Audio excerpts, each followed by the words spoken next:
Hey, good afternoon, everybody. It is 6 minutes past the hour, 3 o'clock on Super Talk 99.7. I am Brian Wilson. I am indeed your friend and radio buddy, and I am ready to plow through 4 hours of compelling radio. I mean, we've got an embarrassment of riches today, a lot of things to talk about.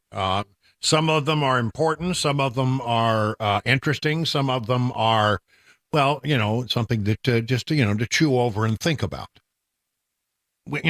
We have a lot of things. I mean, I'll tell you what I'll do. I'll just go through and tell you what some of the stories are we're going to cover over the course of 4 hours. So I can maybe convince you to just settle in, stay for the entire show.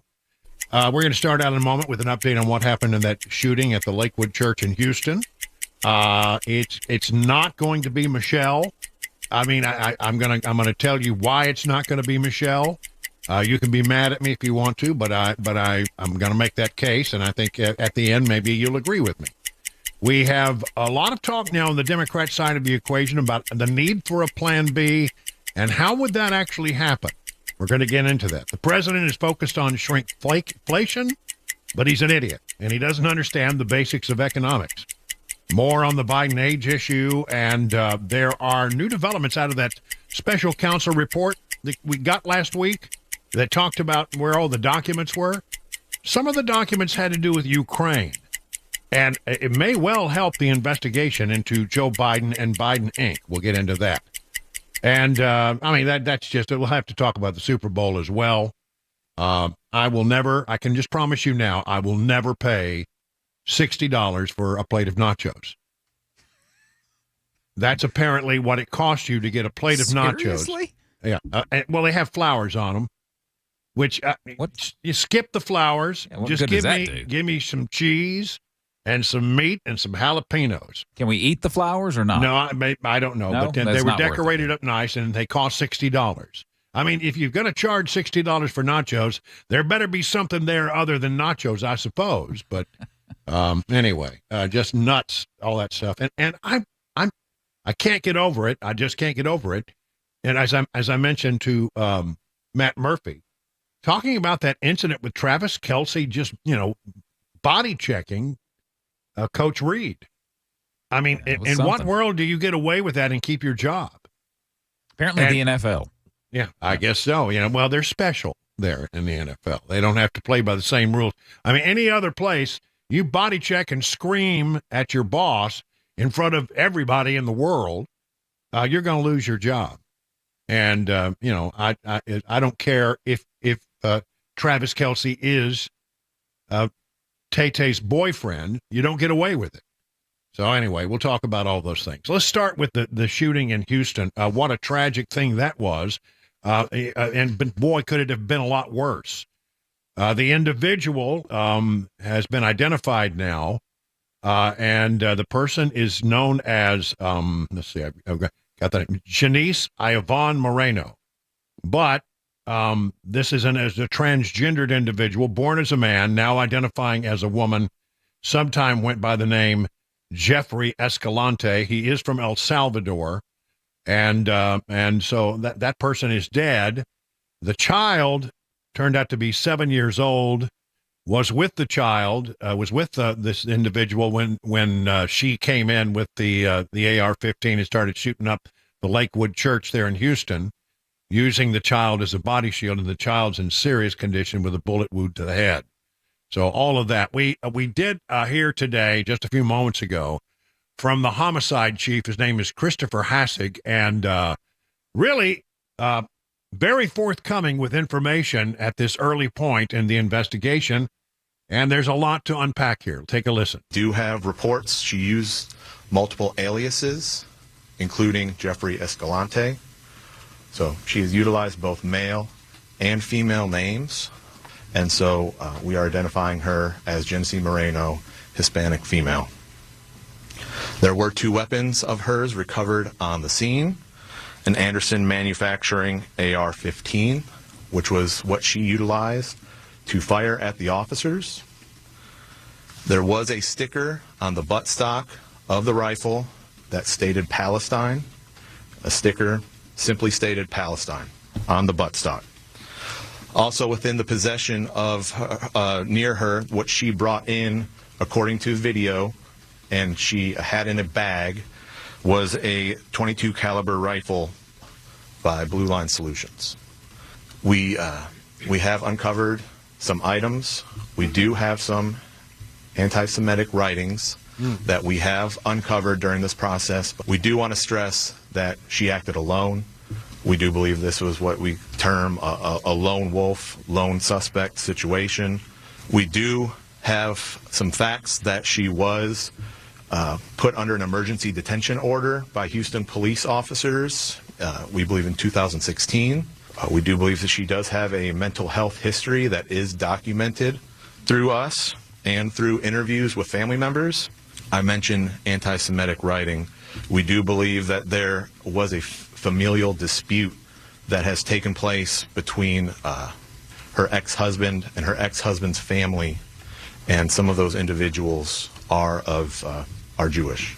So we believe that might possibly be where all of this stems from. Well, I mean, very forthcoming, the chief detective there of the homicide division there at the Houston Police Department. And I see at least one parallel here to our own Covenant shooting. In the case of the Houston shooting, this is a woman who was identifying as in the case of the shooting in Houston, it was a man identifying as a woman. At the Covenant shooting, it was a woman identifying as a man. There was a transgender common thing there, and but again, the other thing is, since the suspect is dead in Houston, I doubt there'll be any reluctance to pass on the information that the police department gets. Unlike here in Nashville, where they're still holding on to that, the subject of extreme, unbelievable levels of lawsuits going on to try to keep it. Some people want it revealed, some people don't want it revealed, but all kinds of lawsuits going on in that matter.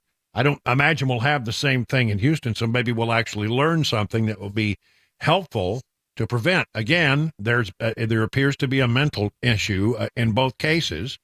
We know the Covenant shooter was going through some kind of therapy. That's the word, quote unquote, therapy. We don't know if that was related to the transition, gender transition that individual was going through, or whether it was other kind of mental therapy. The other individual definitely had mental issues, and had come to the attention of police at one time or another. So a very tragic thing. One thing, though, you have to say is that the off-duty police officers, I think it's pretty common now in most churches that they have people who are either police officers or highly trained individuals with military background, etc., who do carry in most churches and are trained for that very possibility.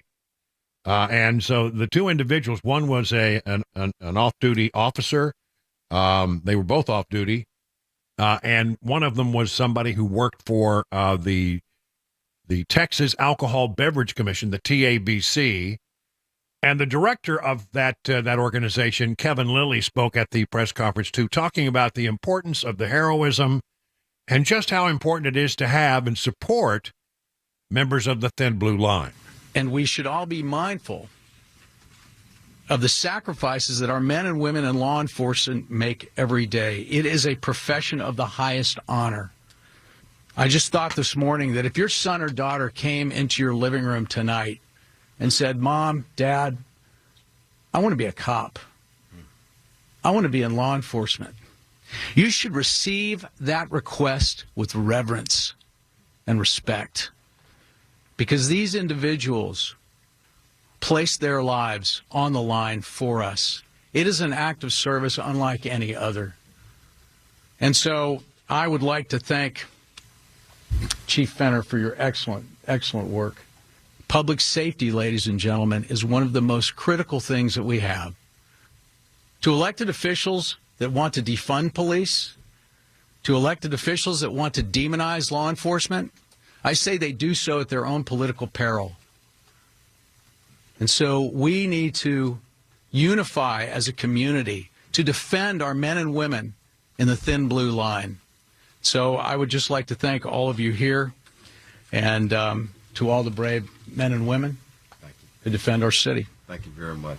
Well, there you have it. And I think very eloquent words there about the heroism of the two individuals who stepped up. Now, the child now said to be 7 years old. And some of the early reporting, they had the age at approximately 5, but we understand the child was 7 years old, was hit in critical condition at the hospital. There was a 57-year-old man who was just a bystander, got shot in the leg, and apparently that individual will be okay. The individual entered through a side door, wearing a trench coat, carrying a rifle, opened fire in Joel Osteen's Lakewood Church between services. This all happened about 2 o'clock, or shortly before 2 o'clock on Sunday. And the off-duty police officers responded within seconds and took care of the situation. As far as that gun that had a sticker on it, it said, some people have reported that it said Free Palestine. The police department said it just simply said Palestine. And again, what you heard from the chief detective is they now believe that there is a anti-Semitic element to all this. So the shooting was a potential hate crime. And that will be, no doubt, the subject of a great deal of investigation. Again, what happens in a situation like this? The person who is responsible for the crime is dead. So we should get information. That's the way it should normally work. Since, while there be a criminal investigation, there's nobody that's going to be charged. They don't believe anybody else was involved in this. Very much like our Covenant shooting. So I'm wondering, why it is that we here in Nashville have a more difficult time getting information about what happened at Covenant than the people of Houston seem to be getting in order to get information about what happened at Lebanon. They've got most of this information figured out, and I would imagine within a few days we're going to be able to know more about the writings and the rantings of that particular individual. Why can't we not know about what happened here? And again, it's not for prurient interest. It's simply because we have a need to know and learn from the experience. We need to know what was motivating the individual in Lakewood. We need to know what was motivating the individual at the Covenant School. And that this is dragged on far too long is really maddening. It truly is. No other place you watch what happens in Houston, they'll have all the information within a little bit of time. It seems only in Nashville there are things that some people don't want to come out, and I can't for the life of me understand that. Why wouldn't they want everybody to know the truth and the full truth about what happened on that horrific day? All right, it's now 20 minutes past the hour of 3 o'clock on Super Talk 99.7.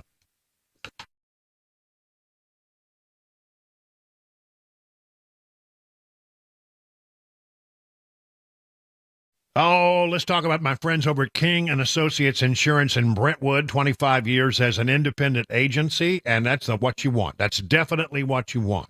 You want somebody who's an independent agent because they're going to give you a better shot at getting insurance that truly meets your needs. If you work with the big box insurance company, you know what's going to happen. You're going to get whatever they got.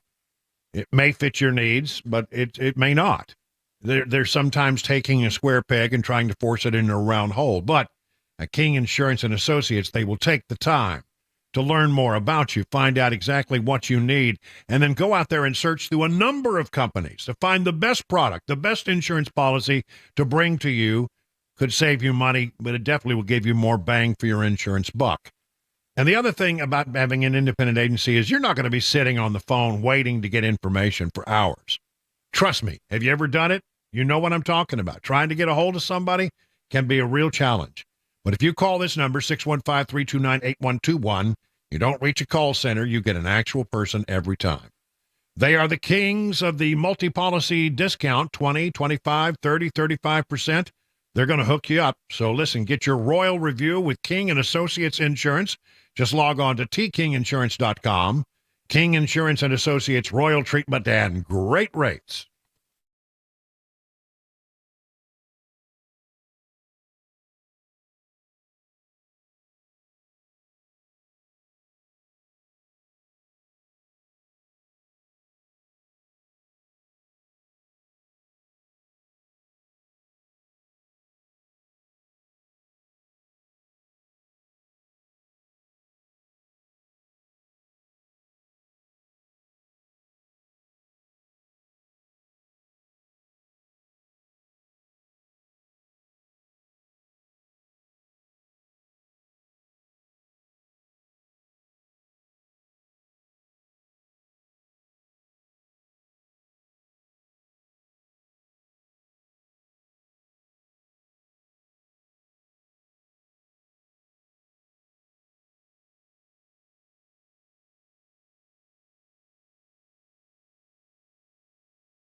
Another hearing scheduled for later this week in the Fulton County, Georgia DA over alleged conflict of interest in the Trump election interference case. And charges are now pending in a deadly Nashville traffic accident over the weekend. Those stories at 3:30 on Super Talk 99.7 WTN. Yeah, Jay Harper in the newsroom today. Mac Morey taking the day off. He's a wimp. I mean, let's just call it what it is.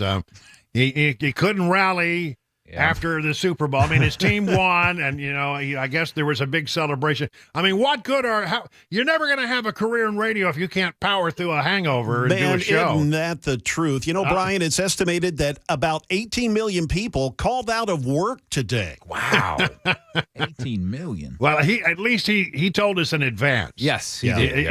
He's taken the day, and so that's, I give him credit for that. But nonetheless, he will join us at 5:20 via the phone. Oh, that's convenient. Nice. Yeah. For Mac Morey's wild, because he can't not be here given the fact that he's got a gloat. His Kansas City Chiefs won. Yeah. Now, if they would have lost, he might have been here.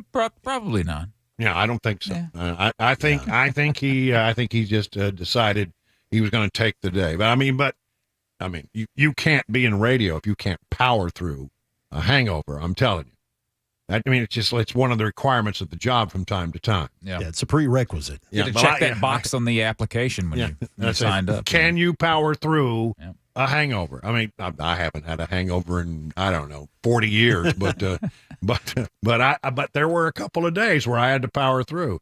I enjoyed the Super Bowl. I thought it wasn't a high scoring game, wasn't a big offensive game, but I think the teams were evenly matched and I thought it was a really good game. The sideshow aspects of it all sort of troubled me. As I said, I'm a little troubled by this Travis Kelce fella, bumping into Coach Reed, Andy Reid, and shouting at him. And I thought, now if I did that to Dan Mandis, I would be fired summarily.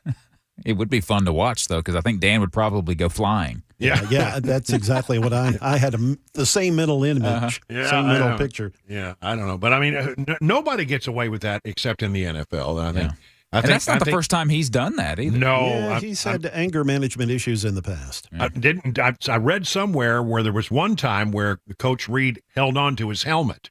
Yeah, he fired his helmet because he was mad about something, and I think Coach Reed basically said, no, he's going to have to go fetch his own helmet instead of having someone go get it for him. Yeah. If you want to get back in the game, you're going to have to get your own helmet. Right. I heard he actually held on to the helmet and kept him from going in at one time. So, I would have set him down.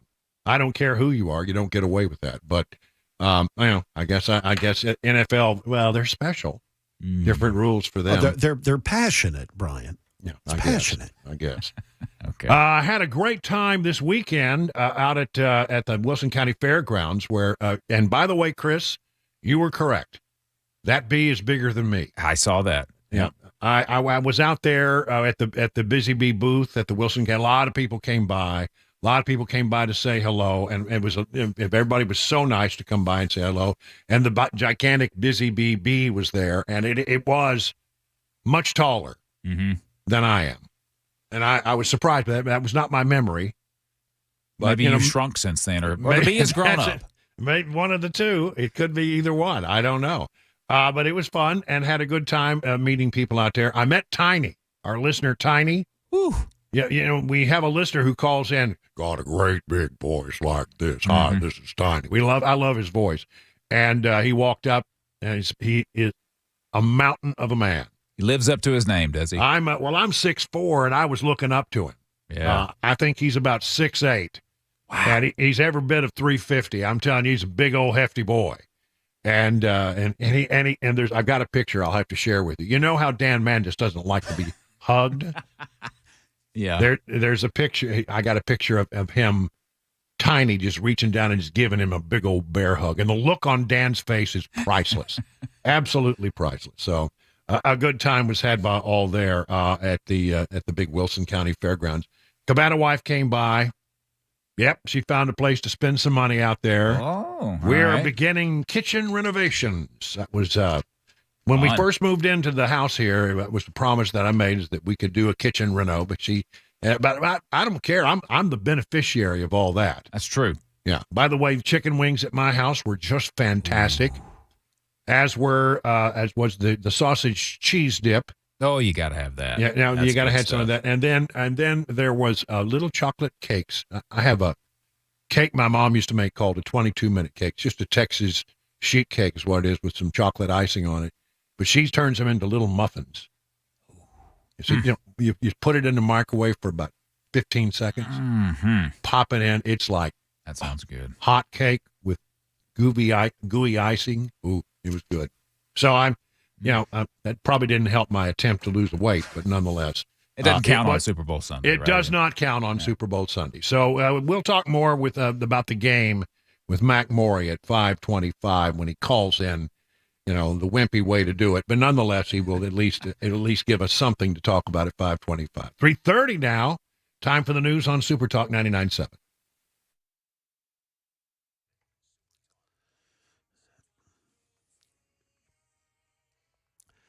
Good afternoon. Yes, it is 3:30. I'm Jay Harper with your top stories. We've got heavy rain in some areas, 48 degrees. A weather forecast and a traffic report are all on the way. A hearing is set for this coming Thursday in Fulton County, Georgia, to dig into the details of prosecutor Fani Willis's relationship with a member of her team. One of Donald Trump's co-defendants in the racketeering case has raised the issue, saying the financial benefits Willis has derived from the relationship require her disqualification from the case. The judge has yet to determine whether Willis will personally have to testify. Stephen Portnoy from ABC News has the latest. Judge Scott McAfee says if DA Fani Willis has received a financial benefit from her relationship with an attorney she hired, she could be disqualified. So what remains to be proven is the existence and extent of any financial benefit. Willis has insisted her relationship with Nathan Wade started after she hired him and that their travel expenses have been roughly split. But defense attorney Ashley Merchant says she's found witnesses who can counter that and testify about how Willis has benefited. Plane tickets, hotel rooms, Ubers, dinners, things like that. Again, that is Stephen Portnoy reporting. A Nashville man has died from injuries sustained in a crash that happened last week, and now charges are pending against the driver that was involved. Police report that 84-year-old James Petty of Nashville died on Sunday at Vanderbilt Medical Center. The investigation shows that Petty turned left from Wallace Road on the Nolensville Pike when he was struck by a northbound Toyota Corolla. The 21-year-old driver of that Corolla, who has yet to be identified, remained at the scene. Police say he did not show any signs of impairment, however. But again, charges are indeed pending. That is the latest news. Traffic and weather are next. I'm Jay Harper, WTN News.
It is Monday, February 12th. We are just around the corner from Valentine's Day. And if you're looking for a thoughtful, romantic gift for the one you love this Valentine's Day, 2 words: Genesis Diamonds.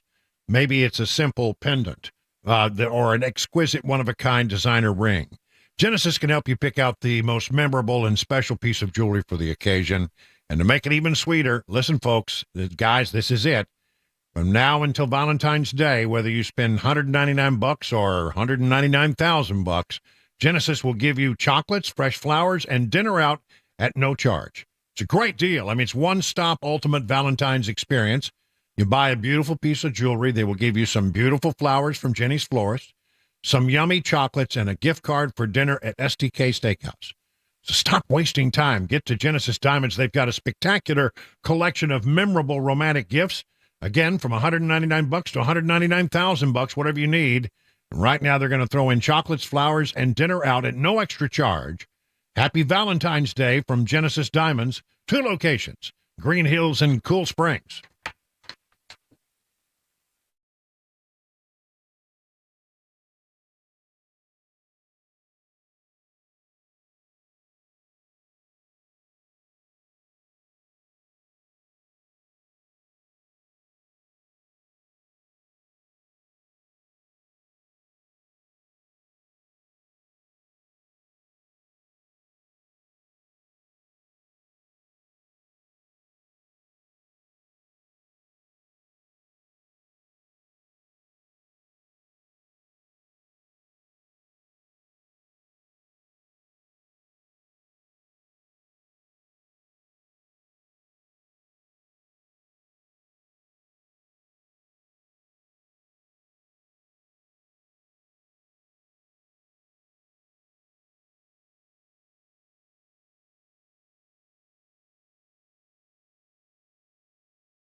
Hey, it's 38 minutes past the hour, 3 o'clock on this Monday.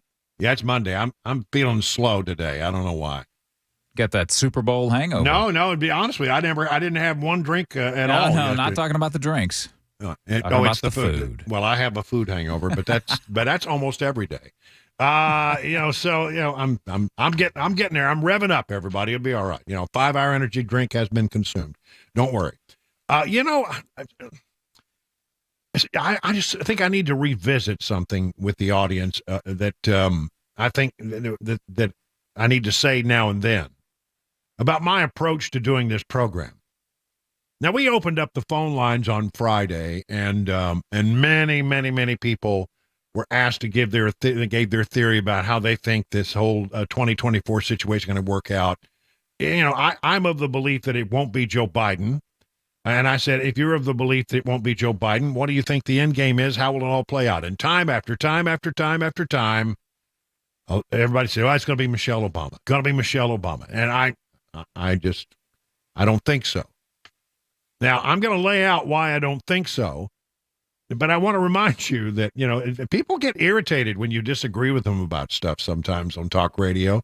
You're not thinking it through, Wilson. I have spent a great deal of time thinking it through. And I also have the advantage of having known people who were very close to her and were familiar with her thinking. And over the years, I learned a lot from listening to those people talk about how much she hated Washington and hated politics and hated being at the White House. I mean, it was open, just sort of hatred toward the whole process and what Washington is. And it just didn't seem like it was the kind of thing that she would, and how they secreted her out of the White House almost on a daily basis to go do things so she wouldn't have to feel cooped up inside the White House, which she really did. So I know it's going to make you mad when I go through this, but let me just say, I need to remind you that I look at my job as this. A lot of people in talk radio will try to throw you red meat and get you all roused up about this, that, or the other, tell you things that you want to hear. And I'm not saying that, I'm not talking about anybody, present company, but I mean, it is very much a part of what happens in this talk radio universe or in this pundit universe. People will feed you red meat because you get clicks or they get listeners, etc. And because it sort of gins up with what you believe. I look at my job very differently. I don't think it's my job to tell you the things that you want to hear. I think it's my job to tell you the truth as best I can discern it. And so there will be times where I'm gonna break from the ranks of people who have a personal opinion about something, and I'm going to say, no, what I know about the situation leads me to a different understanding. So to help me with that, let me read a couple of stories that are out here today. From justthenews.com. If you don't know, this is a conservative publication. Michelle Obama won't replace Biden in 2024, former senior Obama advisor says. Former First Lady Michelle Obama has no plans on replacing President Joe Biden in the 2024 presidential elections, former Obama White House advisor David Axelrod said. Now, why is that important? Because it is widely thought in Washington that when David Axelrod speaks, he speaks on behalf of the former president. He's about as close as anybody is to Barack Obama and the Obama family. And he now, even though he's a pundit, he really does sort of many times speak. And he's been sort of out there talking about, how Joe Biden is really stinking up the joint and his campaign is not much. And it's been widely perceived by people who know how this works that Axelrod is saying the things that Obama wants him to say. So you take that and listen to the rest of this story. He told CNN host Michael Smerconish on Saturday that Michelle Obama, quote, was interested in political life, even though her husband, former President Barack Obama, ran for the Senate in 2004 and served in the White House from 2009 to 2017. She is not someone who likes politics. She doesn't like the tone and tenor of politics. This is exactly what I have heard from people who know her. Speaking to the possibility of Michelle Obama replacing Biden on the Democrat ticket, Axelrod said, I would be floored if she would consent to that. They feel they gave 10 years of their lives to this, and I'm sure she feels as Barbara Bush did when she said there has to be someone other than the Bushes and the Clintons who could be president of the United States. My guess, that is her attitude. I think it's more than a guess. I think he knows.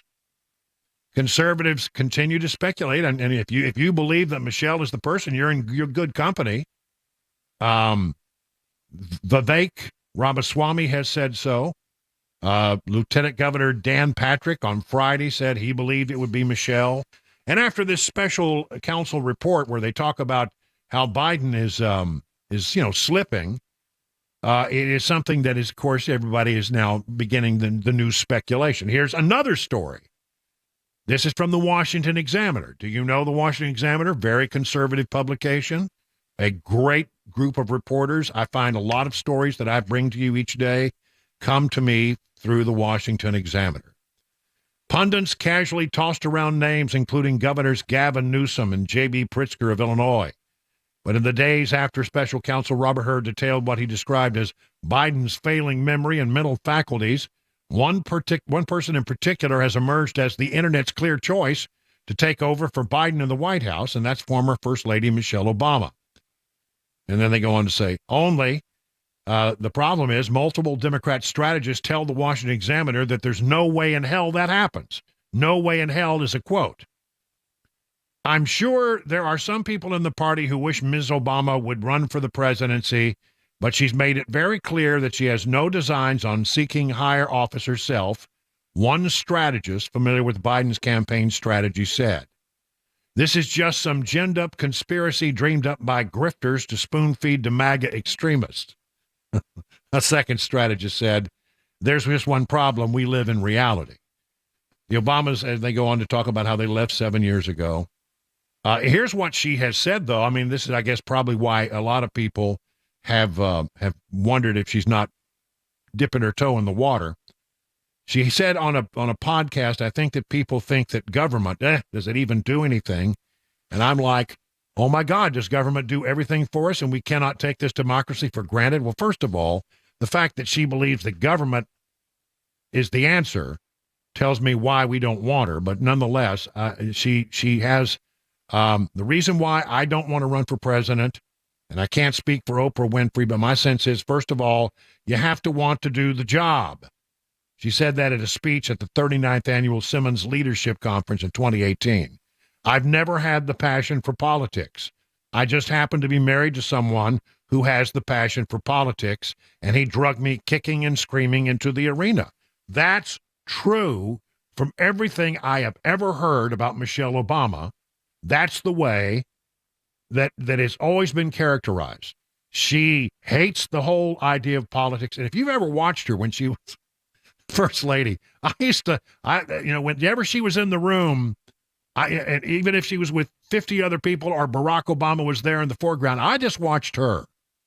She has the absolute most transparent face. She does not suffer fools gladly. And if somebody says something she thinks is stupid, you can see it on her face. She thinks that was about the dumbest thing she's ever heard. She had a disdain for politics. She had a dislike for the whole Washington scene. It was just like antithetical to everything that she wanted to be. But I don't think she's going to be the nominee, and I just don't think that they could persuade her. Listen to what David Axelrod said, and I think you get some sense of why I believe when the person who speaks for Obama says that, you should pay attention. You really should. Now, who then? Well, I don't know if this is the right answer. And again, right now, Joe Biden is the nominee, but I don't think that's going to last. Kamala Harris wants you to know she's ready to serve.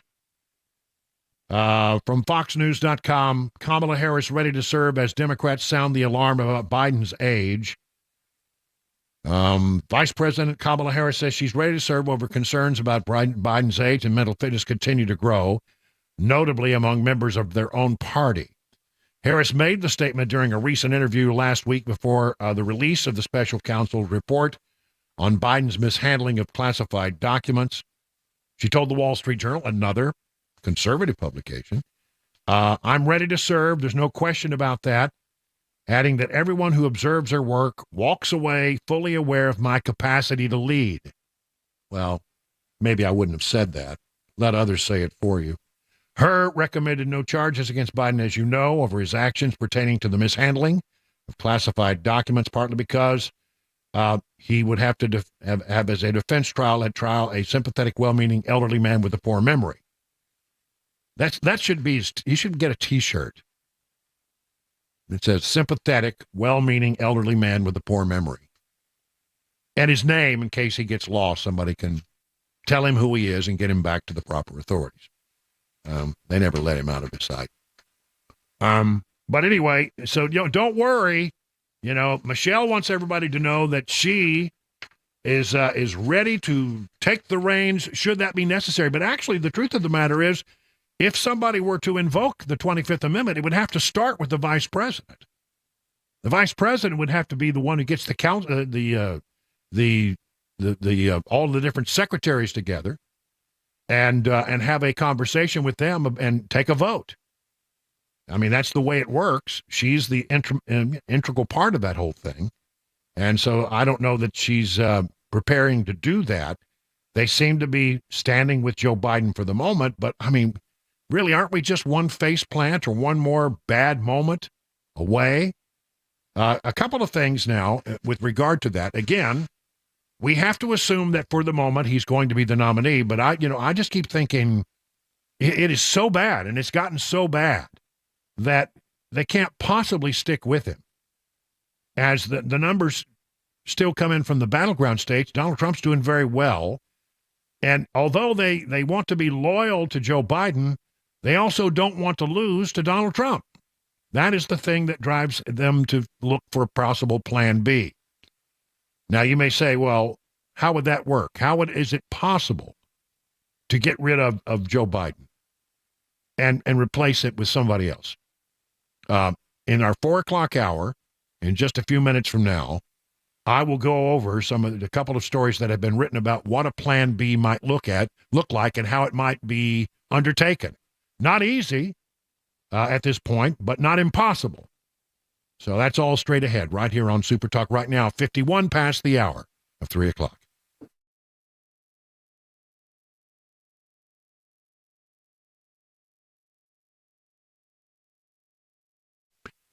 The good folks at Beacon Capital Management want you to know that, they understand that it's a rough and tumble market.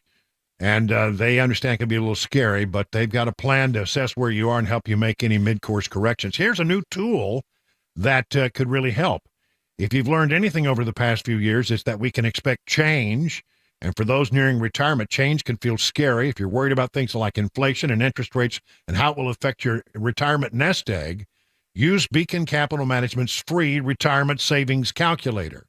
It's completely free. It's super fast. It takes less than 30 seconds from start to finish, and you'll get the results right away. You really should take advantage of this because I think you're going to be surprised. One of the big surprises is how much you will pay in taxes upon retirement. You've been thinking, well, I got that coming in. I'll have this money. I'll have that money. Well, you also have to pay taxes, and it really eats away. So why don't you visit askbeaconnow.com to get started? And by the way, if you want to know how to get, a deeper analysis, give them a call. 615-488-9303. 615-488-9303.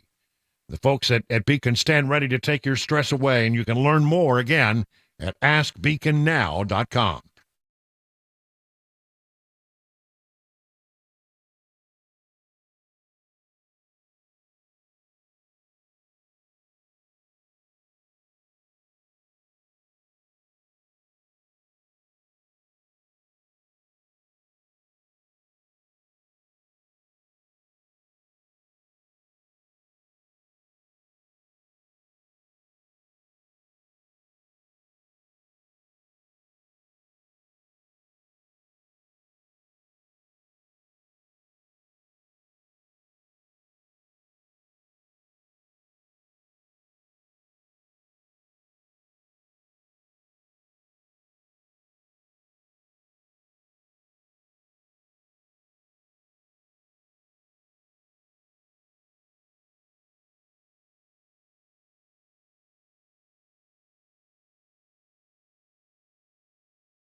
More on that deadly church shooting in Houston. We'll also have the latest on the manhunt for an East Tennessee cop killer. And we'll hear from the Super Bowl winning coach Andy Reid on that whole Travis Kelce thing on the sidelines.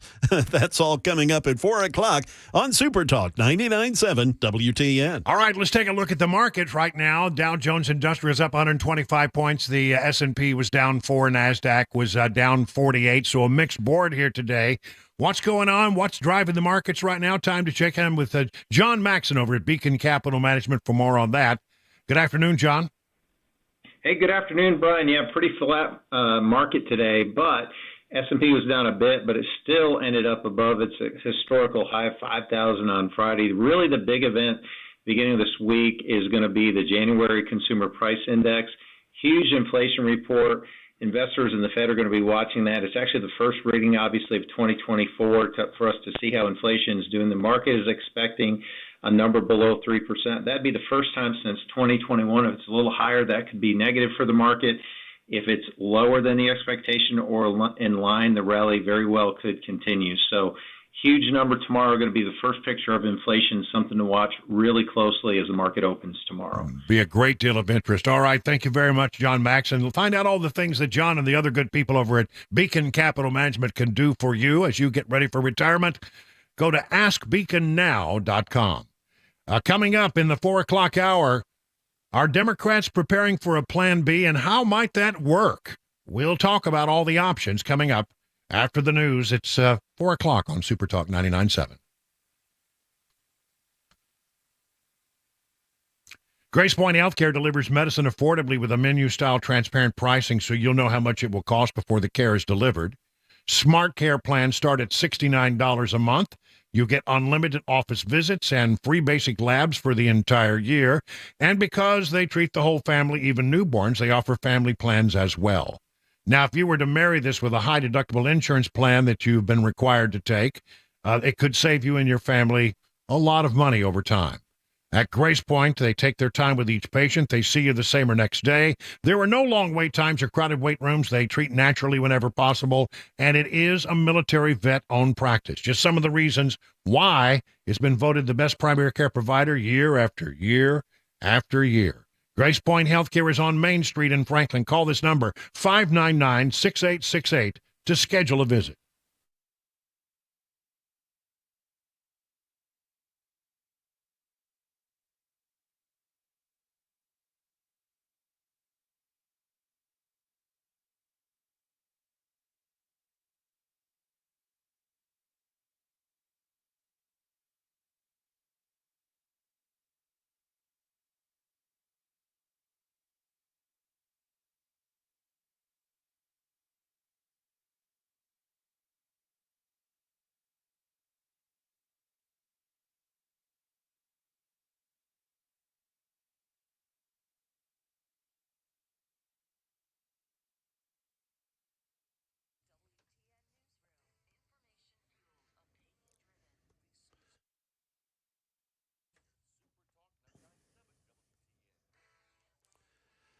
It is 1 minute past 4 p.m. I'm Jay Harper with your top stories. 49 degrees and very heavy rain in parts of Nashville. We'll have the traffic report and a, somewhat of a snowy forecast for some folks. We'll get that to you here in just a bit. Authorities in Houston have identified the suspect in Sunday's shooting at a Houston megachurch. They say that 36-year-old Janess Moreno entered the church, led by senior pastor Joel Osteen, along with her 7-year-old son. That happened just before 2 o'clock Houston time yesterday. Police say she carried an AR-15 and another rifle with her. She allegedly began firing that AR-15 in the hallway of the church. 2 off-duty police officers who were in the church on security detail returned fire, striking both the suspect and her son. She was pronounced dead a few minutes later. Her son was shot in the head. He's in critical condition. Police say they're still working on a motive, but the suspect did have a criminal history and may have been suffering some mental health issues. ABC's Daniela Hurtado is in Houston. One of the big questions that remains is who exactly shot this child. We know that two law enforcement officers were there at the church when all of this unfolded. They were able to stop this shooter before things escalated even further. And, at this point, no information on what exactly happened for that child to be shot. The search continuing for the man who police say shot and killed a Blount County deputy in cold blood. A statewide blue alert is still in effect for Kenneth DeHart. He's now on the TBI's most wanted list. The TBI, the U.S. Marshal's Office, and other agencies have joined in on the search. In the latest update, Blount County officials say DeHart still on the run and could be anywhere. The sheriff for Blount County says that DeHart is to be considered armed and dangerous. He should not be approached. If seen, just call 911. There is a $100,000 reward being offered for information leading to the arrest of DeHart. And finally, Kansas City Chiefs head coach Andy Reid speaks after his team beat the 49ers in overtime yesterday at the Super Bowl 25-22. He was asked, however, many questions, one of which was about his animated sideline conversation with Travis Kelce in the first half. Yeah, he caught me off balance. I wasn't watching. Cheap shot, but that's all right. He did good. He was really coming over, just put me in, I'll score. So that's really what it was. Well, I love that. I mean, it's not the first time, so I appreciate him. Reid was also asked about his potential retirement. He said he has not thought about that at all. That is the latest news. Traffic and weather there next. I'm Jay Harper, WTN News.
8 minutes now past the hour of 4 o'clock on Super Talk 99.7. It's Brian Wilson in the chair on this Monday, February 12th. We're just a couple of days away from Valentine's Day. So, guys, make sure you go out there and, do the things you're supposed to do. I mean, even if the significant other in your life says, oh, don't do anything. It's a trap. Don't fall for it. Yeah, you won't make that mistake but once. That's right. That's right. Last year, I waited till the last minute to get Cabana Wife a Valentine's Day card. And so I realized, oh my gosh, I've messed around, and I did other things, but I wanted to get a card. I went down to the Dollar General here in bucolic Watertown, and all the Valentine's Day cards were gone. I bet it looked like a tornado had ripped through that aisle. There weren't any there, and so I ended up getting her a bar mitzvah card, and I marked it out. Congratulations on your Valentine's Day. And I put it in there. And so the new tradition is I got to find some inappropriate card and then to make my adjustments each year. So she really thought that was pretty funny. That's because she has a sense of humor. That's one of the reasons I love her so. This whole thing with the special counsel report that came out late last week, raising concerns about Joe Biden's mental acuity and his ability to go forward, is stirring up a lot of questions about, is he really going to be the nominee? I've long said I don't believe he'll be the nominee, and I've also said I'm not exactly sure how it manifests itself, but I just can't imagine when we get down to the bottom here that the people will look at this obviously ailing man who's clearly lost a step, has the inability to complete complex ideas or even sentences, and Americans have realized this. Listen to this. Concerns about Joe Biden's age while he seeks re-election appear to be escalating with the release of a new survey that followed a special counsel report that found the commander-in-chief had memory problems. This is an ABC poll. 86% of adults said Biden, who is 81, is too old to serve a second term in the White House. ABC News, which reported on the results, noted the number is a double-digit jump from its September poll, with the Washington Post that found that 74% of Americans said that Biden was too old. So it's gone from 74 to, 86%? Wow. The report said also, you ready for this? 73% of Democrats, but 91% of independents now think Biden is too old for another term. And if you follow the show, my strong belief is you cannot win a national presidential election without the vote of independents. And all but 9% believe he's too old for another term. 91% think he's too old. Interviews for the latest survey took place on Friday and Saturday. And just as this report was coming out, imagine if you took it today, the number would be even worse. As more and more reporting about that special counsel report that questioned his memory and his mental acuity has sort of, found its way to a lot of people. I think it's pretty fascinating. So, and oh, by the way, he had a Gerald Ford moment. I mean, where we need Chevy Chase. He bumped his head getting onto the helicopter in Delaware. Bonk. He's walking up the steps to the little helicopter, and he bonked his head. All right. So here's the question. How in the world would it manifest itself if Biden is not the nominee? Everybody wants to know, right? If he's not going to be the nominee, then how might it happen? This is from Politico. They did a whole big magazine piece on this. Again, understand Politico sometimes leans a little left, but we're sort of eavesdropping on Democrats having a conversation among themselves, and that's okay. First of all, they say that a late entering white knight candidate is not an option at this point. Because by the end of the month, filing deadlines for primary ballot access will have passed in all but 6 states and the District of Columbia. Even if a candidate managed to get on the ballots in all those states, and even if they won every single delegate available to them, it still wouldn't make much of a dent against Biden's delegate haul. Biden will likely amass more delegates on March 5th, Super Tuesday, in the state of California than from those of the other 6 states and D.C. combined. Short of incapacitation or a highly unlikely convention floor revolt, that's not impossible, but they seem to think unlikely. There is only one practical plan B, and that is Biden agreeing himself to hand over the baton.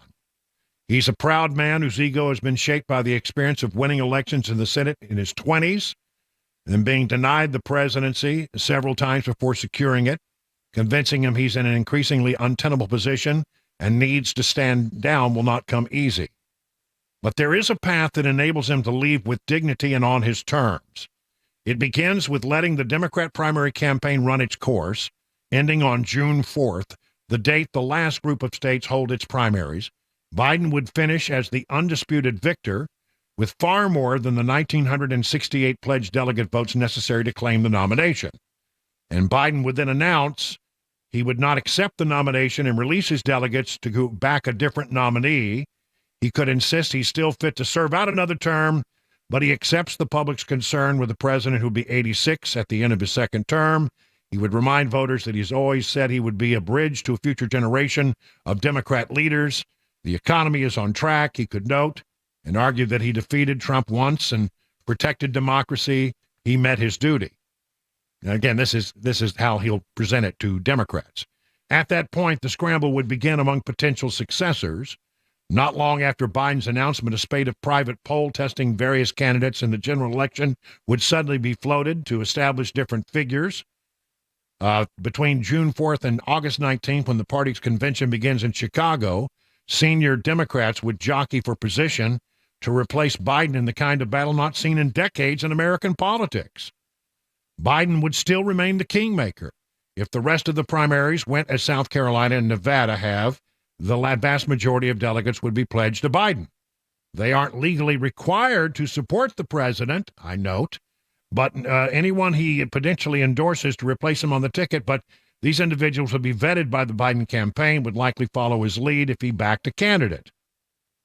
The thorniest issue will be Vice President Kamala Harris. Biden's delegates do not automatically attach to her in his absence.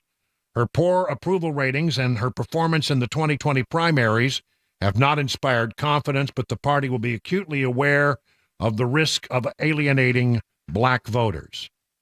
Other top prospects have already been playing the long game in anticipation of such a moment, building national brands and burnishing reputations.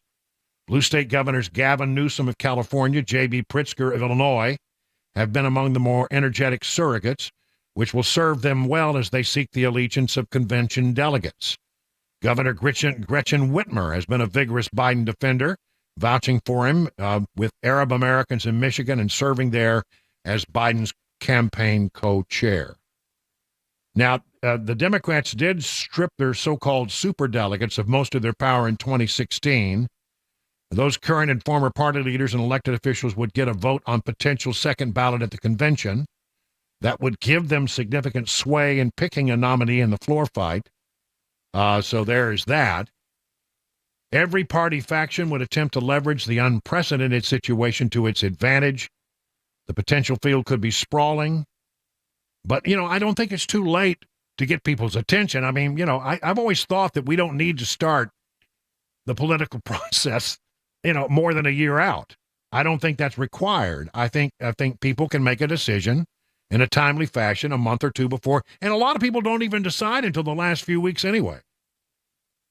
Alternatively, what if Biden is pushed through, he gets the nomination, but then for some reason is unable to compete in the November election?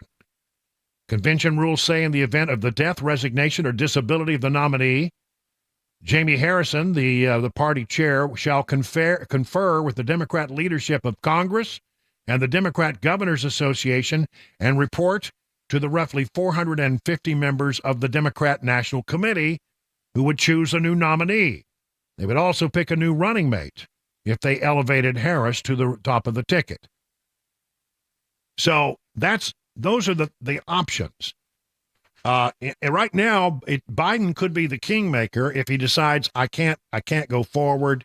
I'm hearing what Americans are saying, but he's got to be convinced of that.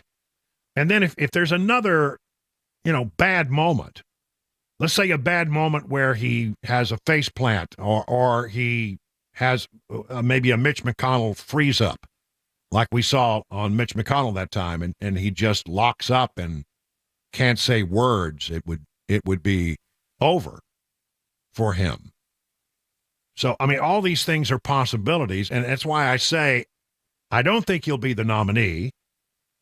He might actually clinch enough delegates to become the nominee, but then I don't think he actually will.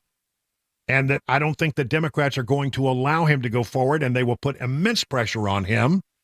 But they want to find a pathway for him to save face. That's the thing with Joe Biden. The ego gets in the way.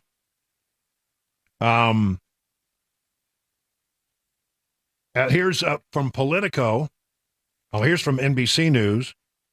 Could Democrats replace Biden against his will? There's no evidence the party would entertain a change without Biden's consent, but even if they did, apparently there's no mechanism for the National Party to replace a candidate before the convention, and certainly no way for them to anoint a chosen successor. If large swaths of the Democrat Party lose faith in Biden, delegates to the National Convention could theoretically defect en masse. Of course, they were chosen to be delegates because of their loyalty to Biden and have pledged to support him at the convention. But Democrat delegates are not technically bound to their candidate. DNC rules allow delegates in all good conscience reflect the sentiments of those who elected them, providing some wiggle room. In other words, they could, if it really got bad, they could not vote to confirm him as the nominee in the convention. They don't have to follow the fact that they were pledged as Biden delegates if something were to happen. So there you go. I mean, it seems to me that whatever happens just before or during the convention, but how it all manifests itself up, I don't know. I think the most likely scenario is something else happens while he's in front of the cameras that just drives home to the American people, we got a problem on our hand, as if they don't already know that. And then the rules in the Democrat Party would make it difficult to replace him, but what I'm reading here suggests that rules can be changed. They would have to go through the process of changing the rules and vote on that, but then they could be changed. So there are ways for it to happen. And who emerges from that, unclear. But as you heard me say earlier, I don't think it will be Michelle Obama. All right. We got more stuff to talk about with regard to Biden. He's talking about shrinkflation. I think he should be worried about his shrinking brain, but we'll talk about that coming up right after this. It's 420 on Super Talk 99.7.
President Biden pointing fingers over the failed Senate border deal. A man is behind bars after waving a gun at an area Walmart. And we'll have today's closing money news. Those stories at 4:30 on Super Talk 99.7 WTN.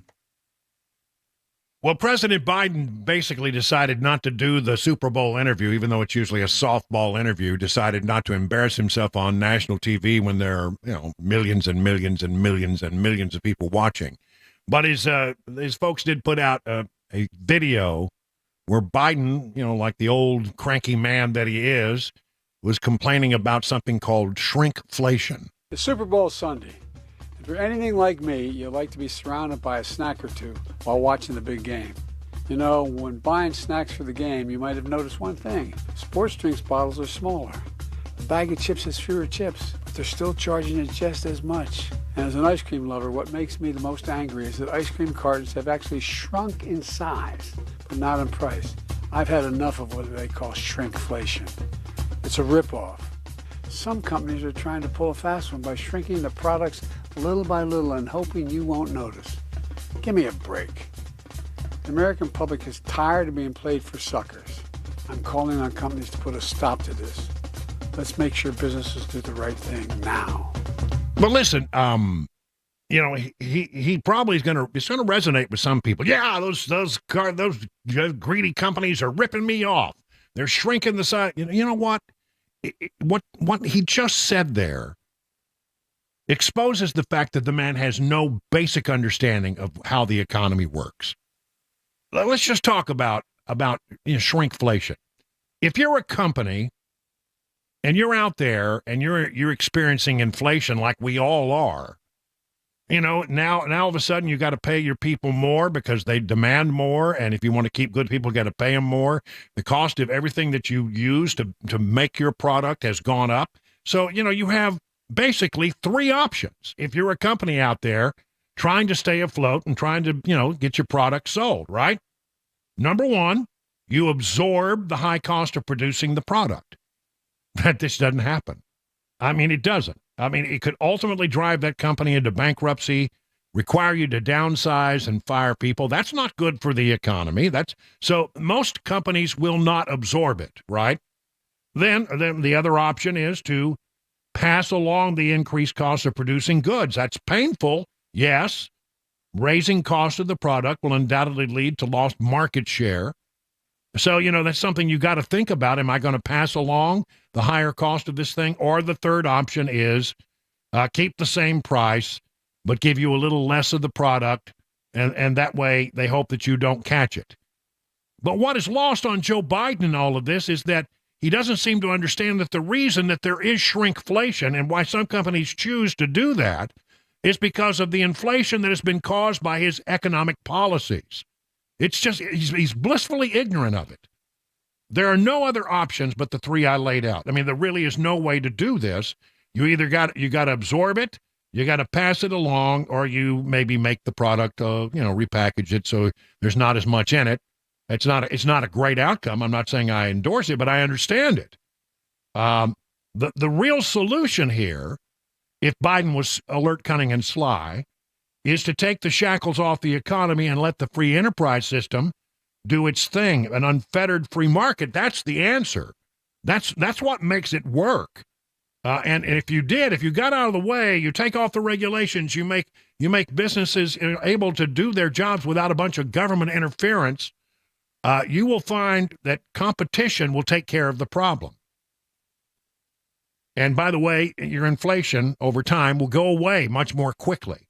Oh, but they're still talking about it at the White House today. He's tired of seeing the American people being played for suckers, and that is something he's not going to allow. But as it relates to what the president's going to continue to do, he's going to continue to do everything that he can to lower costs for the American people, and you've seen him do that. Yeah, right. Well, he needs to quit talking about shrinkflation. But I guess with a shrinking brain, these concepts are just too difficult for him to understand. 30 minutes now past the hour.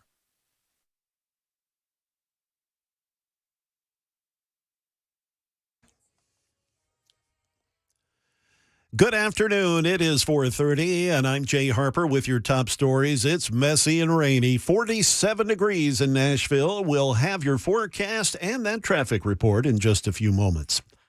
President Biden today speaking at the National Association of Counties Legislative Conference in Washington, D.C., praising the work done at local levels. The president, at one point during his remarks, mentioning the bipartisan border bill that was killed by some GOP lawmakers last week. The MAGA Republicans, a minority, but a powerful minority, they went out and they killed the deal. My predecessor said he didn't like it. It was a loss for him. We have to end the political games, folks. A man is behind bars after a custody exchange led him to pointing a gun toward employees at a Walmart in Murfreesboro over the weekend. Here's WKRN's Allie Lynch with more. Police say the man, Nicholas Pritchard, was in an argument with 3 Walmart employees who were collecting shopping carts. Murfreesboro police responded to the Walmart on Jovi Jackson Parkway. Pritchard was there to meet his ex-wife for a custody exchange of their 2 children. That's when police say he pulled out a handgun and pointed it at the employees. Officers then went to his home and took him into custody. He's now been charged with 3 counts of aggravated assault. The man reportedly lived on Rucker Lane in Murfreesboro. Now we've got your closing money news with Daria Albinger. From ABC News, Wall Street now. Stocks closed mixed to start the week. The Dow set a new record, closing up 126 points. The Nasdaq fell 48. The S&P gave up 5. Investors are looking ahead to 2 key reports on inflation this week, the Consumer Price Index and the Producer Price Index. Just a quarter of business economists and analysts expect the U.S. to fall into a recession this year. Respondents to the National Association for Business Economics Policy Survey say a downturn would likely result from an external shock, like a conflict involving China, rather than a domestic factor like higher interest rates. For suppliers and retailers, it could be a case of less is more. A number of them are reducing their variety of offerings, focusing instead on what they think sells best. Stu Leonard's, a supermarket chain in the Northeast, now carries 24 types of breakfast cereals. That's down from 49 in 2019. And Coca-Cola's discontinued half of its brands and now just makes 200. That is the latest news. We've got traffic and weather on the way. I'm Jay Harper, WTN News.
You know, the folks at the Brass Lantern and Legends restaurant, you know, the restaurant owned by Johnny Fleeman, celebrating 35 years of serving Middle Tennessee.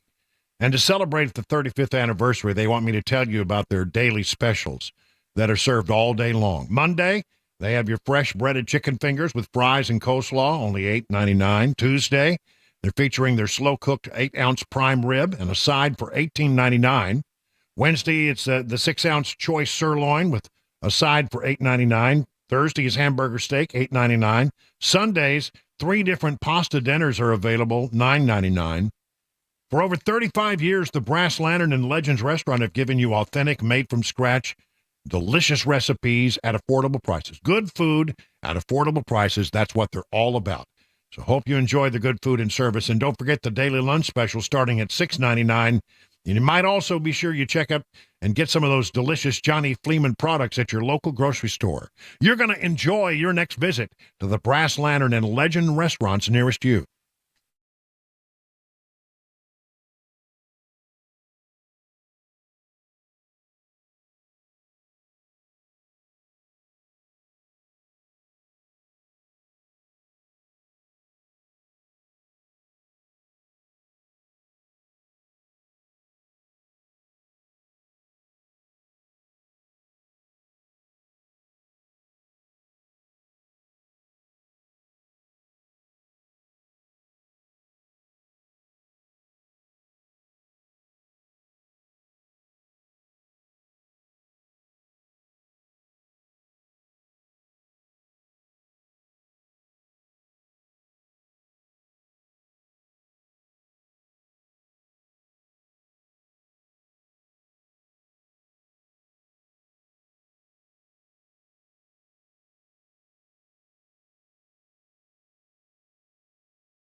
It's 38 minutes now past the hour of 4 o'clock on Super Talk 99.7. Brian Wilson in the chair on this Monday, February 12th. Yeah, and we're rocking right along this month of February. We're getting close to being halfway over. I mean, and 2 days from now, it's Valentine's Day, so don't forget. You know, your special honey needs something special. You got to do something. I think for me, it's probably going to be unload the dishwasher. I think that's. You think that's going to be good enough? Well, she loves it when I do it. I'll tell you that for sure. I get real kudos whenever I unload the dishwasher. Without being asked. Well, yeah, but see, the problem is I never get to the point where I can do it without being asked because she always asks before I get around to doing it. So I don't know. Maybe I'll just surprise her and, do something like that. One way or the other, it is coming up. So, think about that. So much talk since that report came out the other day, renewed interest in Joe Biden's mental acuity. And at the White House, they keep asking really hard questions. So here's part of our 2024 update today, a look at, Joe Biden and how he's answering these questions and how his people are answering questions at the White House about his lack of a mental acuity. I mean, I got to tell you, you got to wonder because this is one of those stories that seems to have the drip, drip, drip quality to it, every day. It just continues to be another element to the story. Is he capable of being president? Is he in charge? Who's in charge? All these different questions are being asked. And at the White House today, this question, why not bring out his doctor and let us ask him a few questions about the president's current mental abilities. Doctor, when can we talk to the president's doctor, and how come they haven't been asked to come out here and talk with us, given the Her report that challenges the president's mental fitness? So look, just to speak to the Her report really, really quickly. You can tell she's got nowhere to go. She knows. Special counsel of Her is, as far as I remember, is obviously a Republican, a prosecutor. He's not a medical doctor. He's just not. It's not for him to speak to. Well, hold on a minute. Yes, it is. It's for him to speak to because what he observed was we were trying to ask him specific questions and we couldn't get answers. The reason we couldn't get answers is he couldn't remember. You don't have to be a medical doctor to observe that and report it. It was part of the story, and it should have been in that report, and I'm glad it's there. It's just not. And you've heard from, over the past couple of days since the report has been out, you've heard from legal experts from across the ideological spectrum, even a former attorney general, and he says, and they have come out to say that the stuff in this report that is capturing all of your attention right now is just wrong. It's flatly wrong. It is inappropriate. It is gratuitous. And so... Well, even if it's gratuitous, that doesn't mean that it's wrong. I mean, believe me, it's not wrong to point this out. And I don't care what they say. You can call it gratuitous, but you're not saying that they're wrong, right?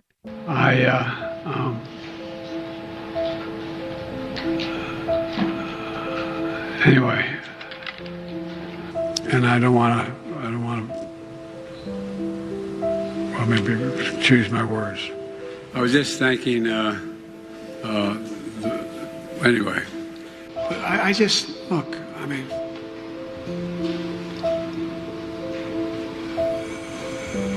Putin's kleptocracy, yeah. It was in January, after being elected, the late January, early February. This goes on for 5 minutes. This was put together by the folks at the RNC. It goes on for 5 minutes. And what happens is you hear him go, he'll start down a pathway and you can clearly tell he's lost his train of thought. He forgot where he was going. Or he gets himself in a corner and he can't remember some word or some factoid or something, and he just goes, anyway. And he uses that all the time. That's the sign that he can't complete his thought, is when he throws in an anyway there. Anyway. Going to leave that there, and it is obviously up for a medical doctor to decide on that. But look, I have said the medical doctor, the president's doctor, is going to do a physical. Mm-hmm. He's going to, and he has always put forth in the last 2 years a detailed memo on the president's medical physical. And so I'm just going to leave it there. I don't have anything else to add. Go ahead, Jared. Okay, don't have any more. Well, she did have some more to add there.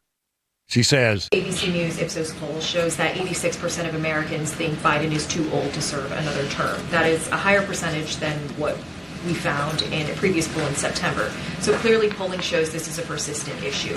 What is the White House strategy to try and change that perception? So look, we're going to continue to lead on leadership, right? Mm-hmm. We're going to continue to focus on what this president has been able to get done, what the president has been able to get done on behalf of the American people. And look, I'll quote a little bit of what the First Lady said, I think incredibly well, just a couple days ago. President Biden does more in 1 hour than most people do in a day. His age with experience and expertise is an incredible asset, and he proves it every day. What is he, the Marines? We do more before 7 a.m. than most people do all day. Is that the Marines or the Army? I can't remember, one or the other. And they go on to point that behind the scenes, this is not the Joe Biden that we see. Do you see, and when you interact with him privately, is there kind of a different sort of level of vigor that is perhaps not as visible when we're all seeing him? So let me just first say, and I was on the swing with him recently, right? He went to Wisconsin, he went to Michigan, he went to California, he went to Vegas, and he's going to go to Ohio later this week. And so he visited small... I'm sorry. Just the fact that he gets on a plane and go places does not talk about his mental acuity. And he's vigorous. Well, okay, you know what? There are many people in the world right now who have Alzheimer's, but they've lost their minds, but not their bodies. They still remain physically strong, and that's one of the tragedies about seeing somebody's memory, go whittle away and just waste away right in front of you, is that their body may still be strong, but their mind is gone. The fact that he gets on a plane and goes places doesn't mean squat. Businesses, and he met with people on the road, obviously, and spent hours with them. So folks have seen him, and you all have seen him yourselves as you cover this president, and so you see him interact, you see him engage. And even when he was in Vegas, he took some questions that you all had, and that and answer. He tends to answer them in a light way, a funny way, and is sharp with his answers to some of you about that. And so, look, and he's also meeting with world leaders. He did that with the German Chancellor. He's obviously going to do this today with which one, Helmut Kohl? And I spoke already about my experience with him. And just to answer your question, I've spent countless hours with this president, whether in the Oval Office or on the road. And I have to say, he's sharp, he's engaged, he pushes us for information. Well, if that's true, then why do we have 5 minutes of this?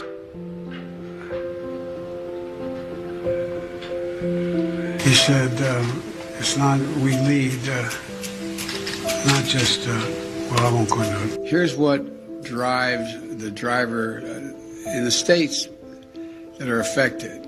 Here's what you can do, the drivers.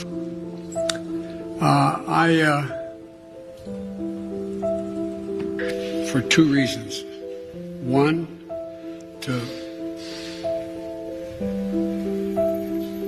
it's an impact the decades are making, because inaction was there was inaction with the Department of from Charlotte, another line going from in Florida down to Tampa. The best way to get something done. I look, it's just painful to listen to this. But I mean, it goes on and on and on. And what you have to understand is that these are the moments where we see him. Theoretically, when the cameras are on, he's going to be as in his best presentation he can possibly put forward. And this is what we get. But there's to be beginning this effort, and I want you to know that I want to thank you as well for the nature, not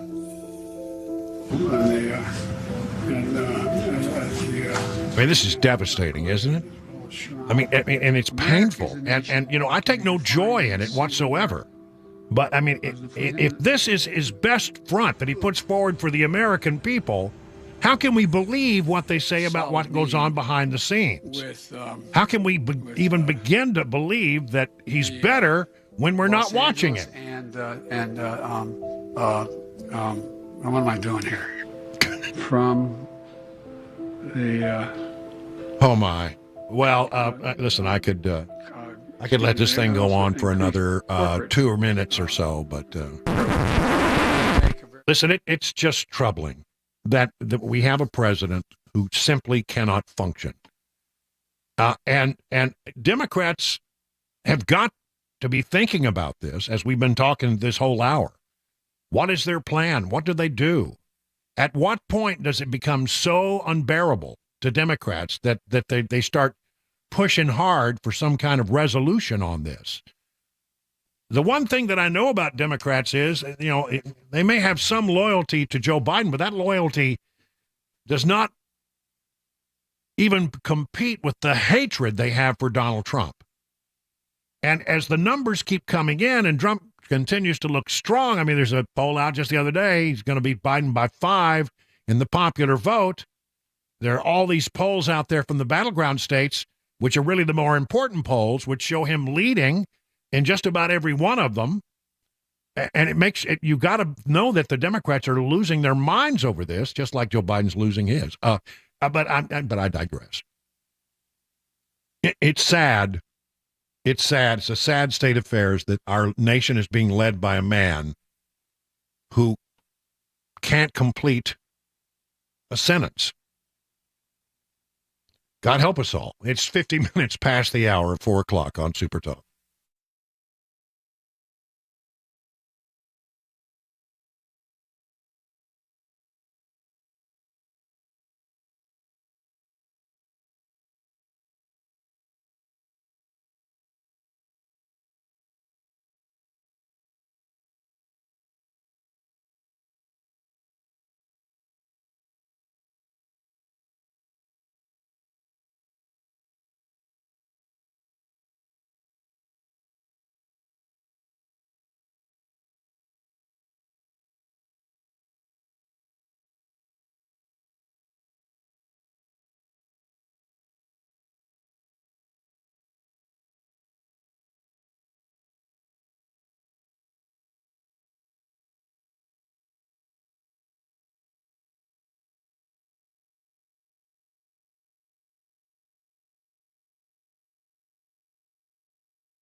President Biden calling on Jordan to help in Israel-Hamas negotiations. And we'll have another report from Houston on Sunday's deadly church shooting. We'll have those stories and more coming up at 5 on Super Talk 99.7 WTN. And coming up in the next hour, after Jay Harper's newscast, we're going to be joined by the senior senator from the state of Tennessee, Marsha Blackburn. Called, said she wanted to be on. She's got stuff she wants to talk about. And I got stuff I want to ask her, so that works out well. And then at 5:25, even though he's not here today, Mac Morey wants to gloat about the Super Bowl win for the Chiefs. So he'll join us for Mac Morey's wild world of sports. Even though he's going to be on the phone, we're still going to do it. So it's all straight ahead right here on Super Talk 99.7.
Good evening. It is 5 p.m., and I'm Jay Harper with your top stories. We've got rain in the area, 46 degrees on Music Row. The traffic is ugly. We'll have a report on that. The weather forecast not looking much better. All that on the way.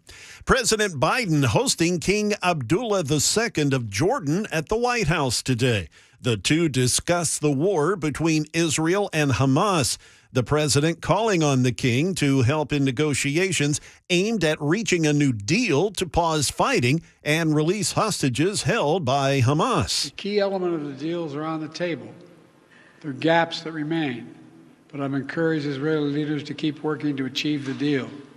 The United States will do everything possible to make it happen. More details in Sunday's shooting at Joel Osteen's megachurch in Houston.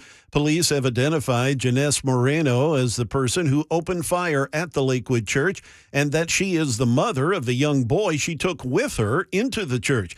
Police say she used an AR-15 rifle and she also had a .22 caliber rifle with her. Off-duty police shot Moreno and she was killed. Her 7-year-old son was also critically injured. ABC's Daniela Hurtado, she's outside the shooter's home. One of the big questions that remains is who exactly shot this child. We know that two law enforcement officers were there at the church when all of this unfolded. They were able to stop this shooter before things escalated even further. And, you know, at this point, no information on what exactly happened for that child to be shot. Still no sign of Kenneth DeHart. He's the man police say killed Blount County Sheriff's Deputy Greg McGowan and injured Deputy Shelby Eggers. Meanwhile, Deputy McGowan's cruiser is now covered in flowers and on display. It's a standing memorial in his community. I just came unglued when I first looked at it. So it's very emotional. There is a $100,000 reward offered for information leading to the arrest of DeHart. And finally, Kansas City Chiefs head coach Andy Reid spoke with the media after his team defeated the 49ers in overtime 25-22 to win a second consecutive Super Bowl. He was asked about that animated sideline conversation with Travis Kelce in the first half. Yeah, he caught me off balance. I wasn't watching. Cheap shot, but that's all right. He did good. He was really coming over, just put me in, I'll score, so that's really what it was. Well, I love that. I mean, it's not the first time, so I appreciate him. Reid was also asked about his potential retirement. He said he has not thought about that at all. That is the latest news. Traffic and weather, they are next. I'm Jay Harper, WTN News.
Well, good afternoon, everybody. 507 here on Super Talk 99.7. I hope you're getting home safely and all the heavy rain. I mean, boy, we just had a frog floater here in Bucolic, Watertown. It really coming down. But we hope that you're getting along safely. I'm Brian Wilson. I'll be with you until 7 o'clock tonight, bringing you news and information you can use and newsmaker interviews like the one we're about to do right now on our Newsmaker hotline. We are joined by the senior senator from the state of Tennessee, Marsha Blackburn. Senator, it's always good to have you on the program. I know there's some things you want to talk about, but there's also some questions I have. May I start with a couple of things that are on my mind today? Please do. Tell me who's running our country. I mean, because I say that it's a little facetious, but you know, we just got this report that talked about how the president is a doddering old man with mental issues and mental acuity issues. And then the RNC just put out 5 minutes of him stuttering and stammering. And when it occurs to me that $159 billion left. My plan is to make concrete. Is that when we hear stuff like this, and we understand that this is when he's presenting his best self to us in front of the cameras, we must wonder what goes on behind the scenes. I mean, honestly, I ask it in all seriousness, who's running our country? And what we are told is that you have people at the White House like Susan Rice and Jake Sullivan, and of course, you've got Valerie Jarrett and Barack Obama, and then Biden's former chief of staff, Ron Klain. We hear that these individuals are making a lot of the decisions, and that Joe Biden is not making all those decisions. And of course, when he does make a decision like he did last week, where he goes out at 8 o'clock at night to refute this report, and it just confirmed to everyone that the report was probably pretty accurate. Yeah, I think it is, and it's scary that we have a president who really, you know, I really worry about him getting that late night call at 2 a.m. in the morning where life-saving decisions have to be made.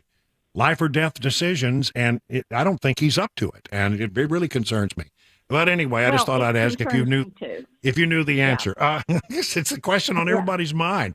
The other thing I wanted to ask you about is exactly what's going to happen with regard to this whole negotiation over aid for Israel and aid for Ukraine. At the same time, apparently, this whole budget deal that was going to include money for the border has blown up. It's not going anywhere. I think it was right to vote against it, but I just wonder what ultimately is going to happen here before this thing all plays out. They're going to try to pass it. Schumer is determined to pass it because he's made, you know how he runs things up against deadlines. So we've got to do it. We've got a deadline in front of us. So they are going to the Munich Security Conference next week, and Schumer and McConnell are leading that delegation. And what they are going to do is try to force this bill through so they can go over there to Munich and say, look, we've got nearly $100 billion coming at you to help you out with this fight. What some of us have said, and it's the majority of the Republican conference, we have said, no, we have to secure our border first. You've got 49 terrorists that have come over that border since the beginning of the fiscal year. Those are the ones that we know that came in trying to claim asylum. And what we also know is that there are a bunch of gotaways that get across that southern border. So it is important that we secure our border first before we pass their border bill, but you're going to have 8 or 9 Republicans that are going to vote with the Democrats, and they're going to try to pass it. Let me ask you a question, because you mentioned that this is going to be shoved through by Schumer and McConnell. I get the impression that you may be among those who feel like McConnell is time as leader may be over, that maybe it's time for some new leadership on the Republican side over there. You know, as the individuals that got elected last cycle and some that are up this coming cycle, most of them are more in line philosophically with where I am on that conservative side, that's a good thing. And I'm sure as we do every conference, we will hold elections and decide who is going to lead the Republican conference. And hopefully we're taking the majority back, and we will be able to push an agenda for President Trump and push a more conservative approach to tax policy and foreign policy. Would you then not be in favor of voting for McConnell if he were to seek leadership again? You know, I really think you're going to see a leadership change, but first thing we've got to do is make certain we take the majority and we elect Donald Trump. I understand that closed-door meeting where they got to talking about the deal, the border deal that had been worked out by Lankford and Schumer and some other people, was a real humdinger. That according to the reporters who were in the hallway, they could hear people screaming at each other. What was that like? Well, you know, it was a humdinger of a meeting, but people are very passionate about this. James Lankford is a really great guy. I think he was given an impossible task, and the bill they came up with was not a border security bill. It was an immigration bill. And people are saying, look, secure our border. And here's the reason why. Every single county in our state says we can't handle the fentanyl issues, the drug overdoses, the human trafficking, the sex trafficking, the gangs, the crime that is linked in large part to those gangs. We can't handle it until you do something about securing the southern border, and they want that done. It's item number one. So it is really important that we take those measures and secure that border.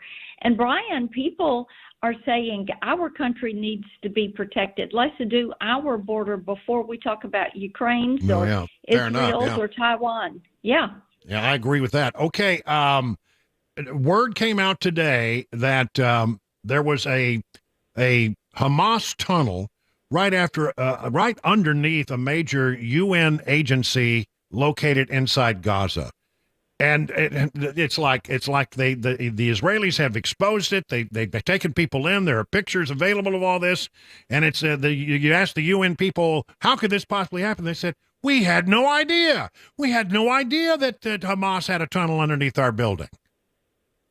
And we know that the UN Relief and Works Agency has been recruiting, or not recruiting, but they have employed people who are affiliated with Hamas, and even some of their employees participated in the October 7th attacks. Now, last fall, I called for defunding UNRWA, and I kept pointing out that you had Hamas affiliates that were working with the relief agency, and that Hamas was getting the fuel, the food, and the equipment. They were storing weapons in these schools, that these teachers were training students to be Hamas fighters. And it was, oh, Marsha, that's conspiracy theory. That's not right. You know, we heard all of it, Brian, and you heard it from the mainstream media, that UNRWA was just taking care of people who needed help. Well, what we found out was that was not true. And as you've said, that Hamas is linked to UNRWA. And yes, they had placed their tunnel and their headquarters under the UNRWA headquarters. So they're underneath the basement in one of these tunnels, and they are pulling all of their electricity off of the UN Relief and Works Agency in order to heat, cool, and provide lights in their headquarters that is under the UNRWA headquarters. It's amazing. This is why, you know, and now people are saying, oh, we have to defund UNRWA. I said, you think so? Yeah. I believe we should have done that long ago. We should have done this last fall. And it's, you know, people that are poor Palestinians need help. And they need to get out of harm's way. Right now, the IDF, the Israeli army, is helping people to get out of the way so they can go in and carry out these attacks. They successfully executed an attack yesterday and were able to free 2 more of the hostages and bring them out. Mm-hmm. And the best way we can help the Palestinian people is to get rid of Hamas. I couldn't agree with you more. There's a story floating around out of Memphis about a shooting spree that took place, and that there's a 20-year-old suspect who was, I guess they're looking for, who was already out on bail for attempted murder. And it sort of points out that we've got a real problem in this country with so many violent criminals. It seems like in our major cities, there's a reluctance to keep people behind bars who are violent criminals, and we just give them bail and send them right back out, frustrating our police officers who feel like we're doing our job, and as soon as we get somebody off the streets, you know, they go in, and in 20 minutes they're back out. And I hear this from police officers and our sheriffs all the time.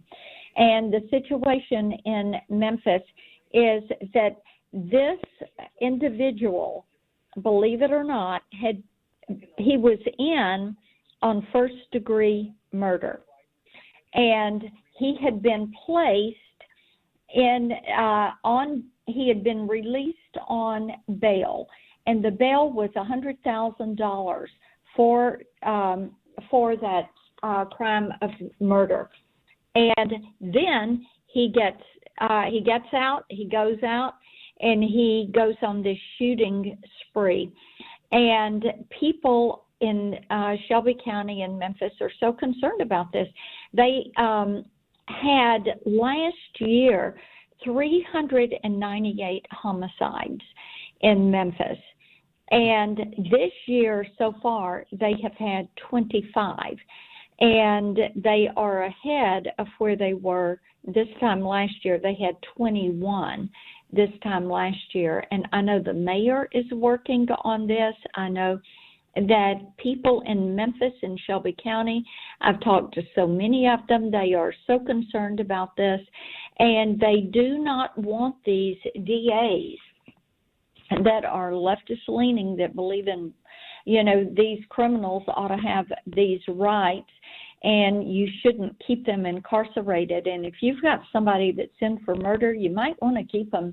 You might want to keep them incarcerated and not let them out. Yeah. I know. What a concept. Enforce the rule of law. And for these bad actors, when you get them, lock them up. Keep the public safe. Let me ask you the little parlor game that we've been playing ever since that report came out the other day talking about Biden and his mental acuity. Do you think that Joe Biden is going to be the nominee? And if not, what's the end game? How do you think this thing plays out? I hope he's going to be the nominee so we can beat him at the ballot box and send the Biden family back to Delaware. I know everybody hopes that, but do you really think he'll be the nominee? Do you really think the Democrats will stand by and allow him to be the nominee? And I know that Jill Biden wants him to still be there, and I think they're going to have a tough time pulling it away from him. Wow. Well, okay. Listen, I appreciate it. You've got a good sense of politics, and I'm glad to get that assessment. Listen, thank you so much for joining us. Always a pleasure to have you on, Senator. You got it. Take care. Bye now. All right. 21 minutes now past the hour of 5 o'clock.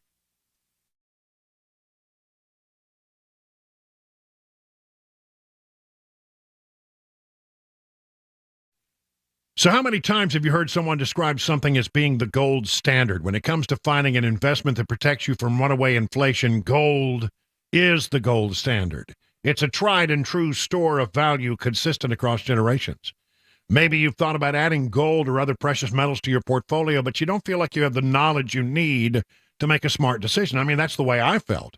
But I got the professional guidance I needed at Nashville Gold and Coin. This is the way it works. You make an appointment, and then you sit down one-on-one with my friends at Nashville Gold and Coin. They'll answer all your questions and help you make the precious metals investment that is right for you. It's friendly, you will learn a ton, and you'll never be subjected to a high-pressure sales pitch. Gold and silver can be a safe haven in uncertain economic times. And my friends at Nashville Gold and Coin are standing by to answer your questions. And by the way, if you have some old coins laying around gathering dust, bring them along. You might be surprised just how much they're worth. To set up that one-on-one appointment, just go to NashvilleGoldandCoin.com. That's NashvilleGoldandCoin.com.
President Biden calling on Jordan to help in Israel-Hamas negotiations. And former President Trump, he's seeking the Supreme Court's intervention in his immunity case.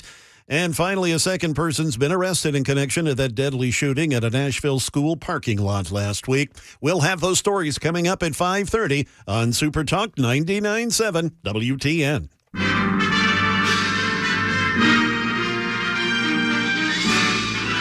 Spanning the globe to bring you the constant variety of sport, the thrill of victory,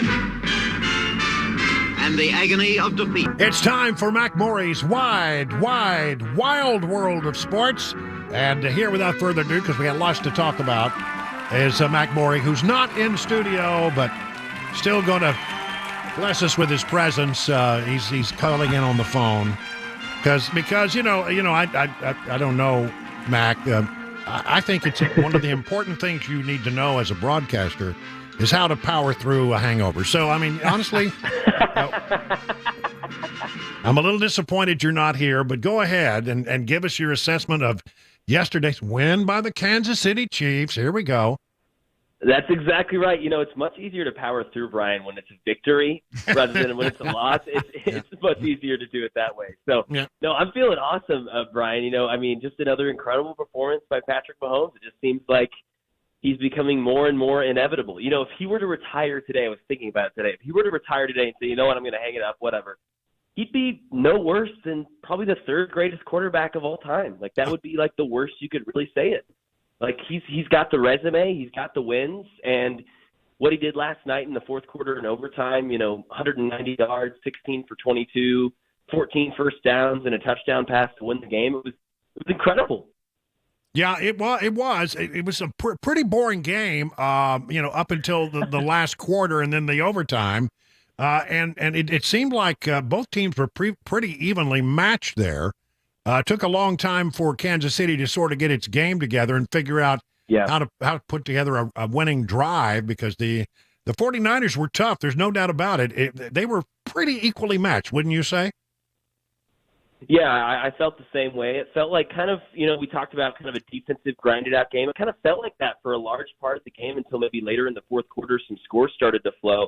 But San Francisco was in control for a large part of the, first half into that third quarter of that game. Mistakes are really what brought Kansas City back. I mean, that muffed punt to give Kansas City the ball within the 15, 20-yard line and score in one play to have their first lead of the game in the third quarter, that ignited things for Kansas City. But yeah, you're right. It felt like a slow, almost kind of ugly football game for a large part of that first half into that third quarter.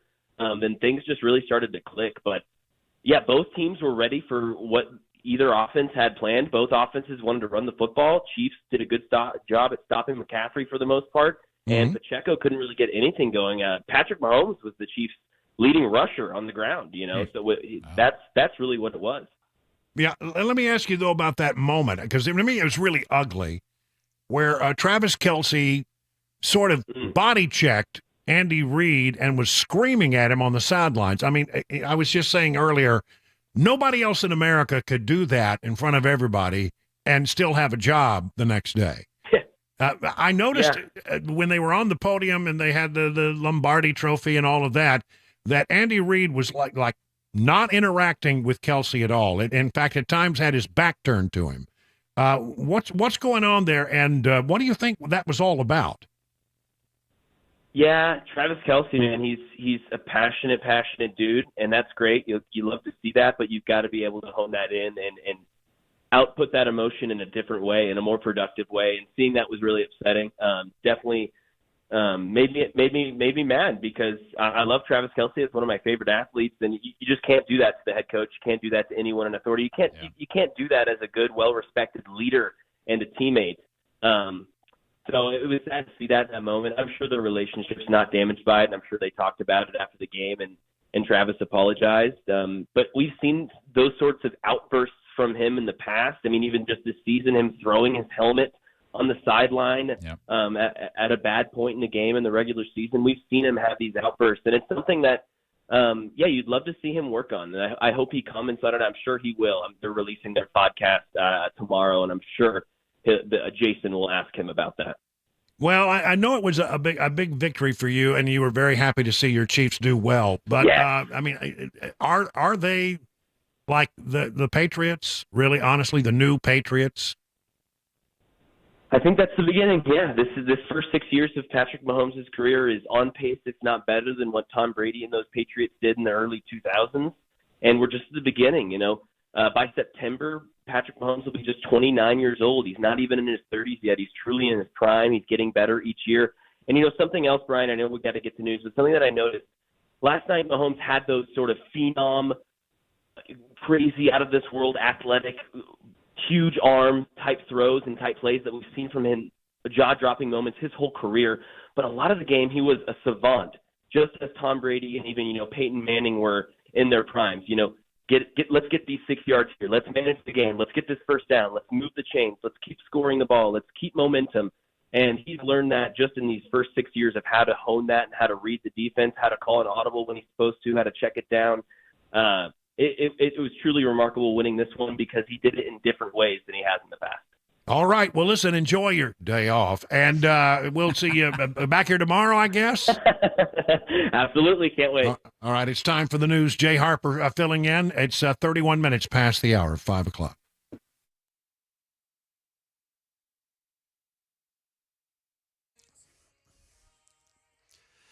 Coming up on 5:32. Good evening. I'm Jay Harper with your top stories. We've got rain, 45 degrees on Music Row, a messy traffic situation. The weather not that much better. We'll have the forecast and the traffic report coming up.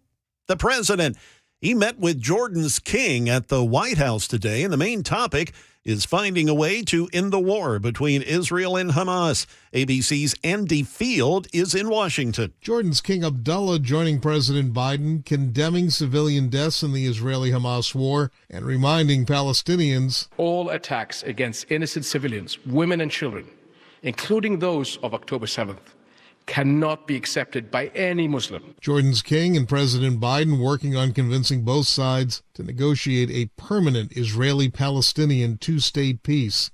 Andy Field, ABC News, Washington. Former President Donald Trump seeking the Supreme Court's intervention now that he's lost his immunity argument before a 3-judge panel of the D.C. Circuit's Appeals Court.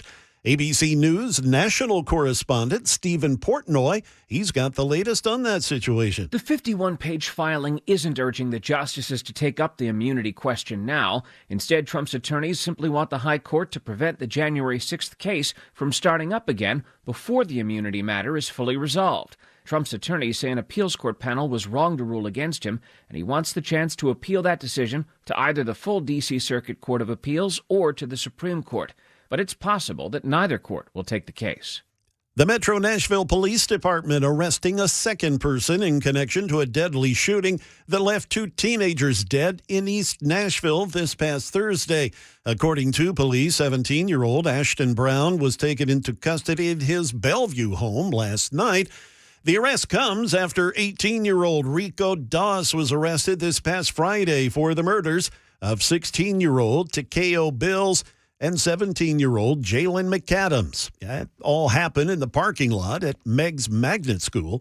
Both Brown and Doss were identified through video surveillance from the scene on the night of the event, where they met Bills and McAdams in the school parking lot.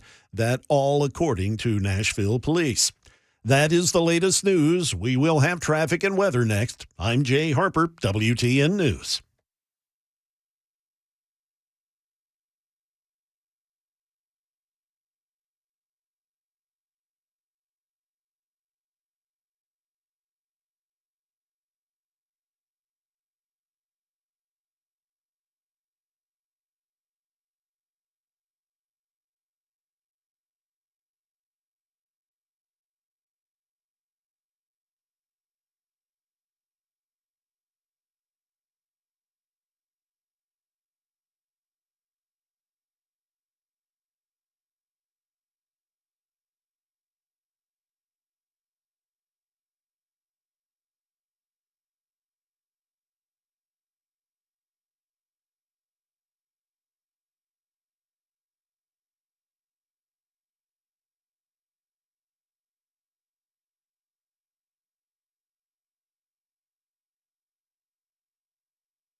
Hey, the last time you went to an auto repair shop, how was it? Was it smelly, stinky, greasy, old rags lying around, a countertop that you wouldn't even begin to touch?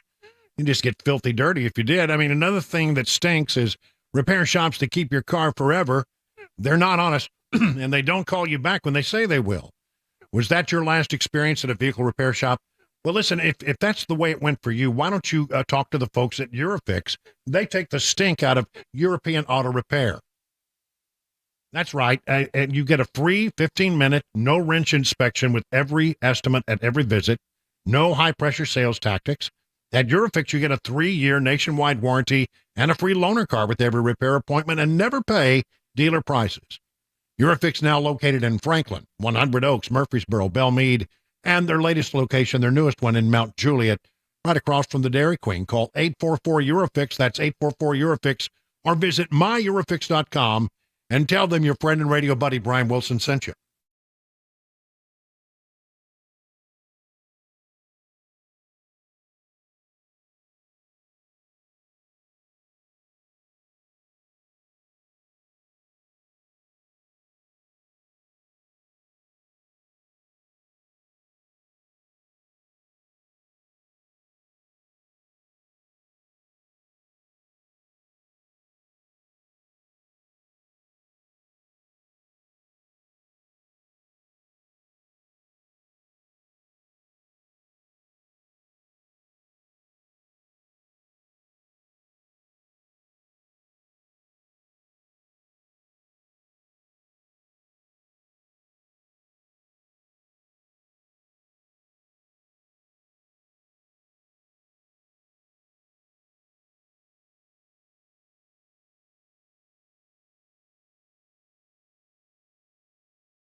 "39 minutes now past the hour of 5 o'clock on Super Talk 99.7. Brian Wilson in the chair all the way till 7 o'clock. And you know what?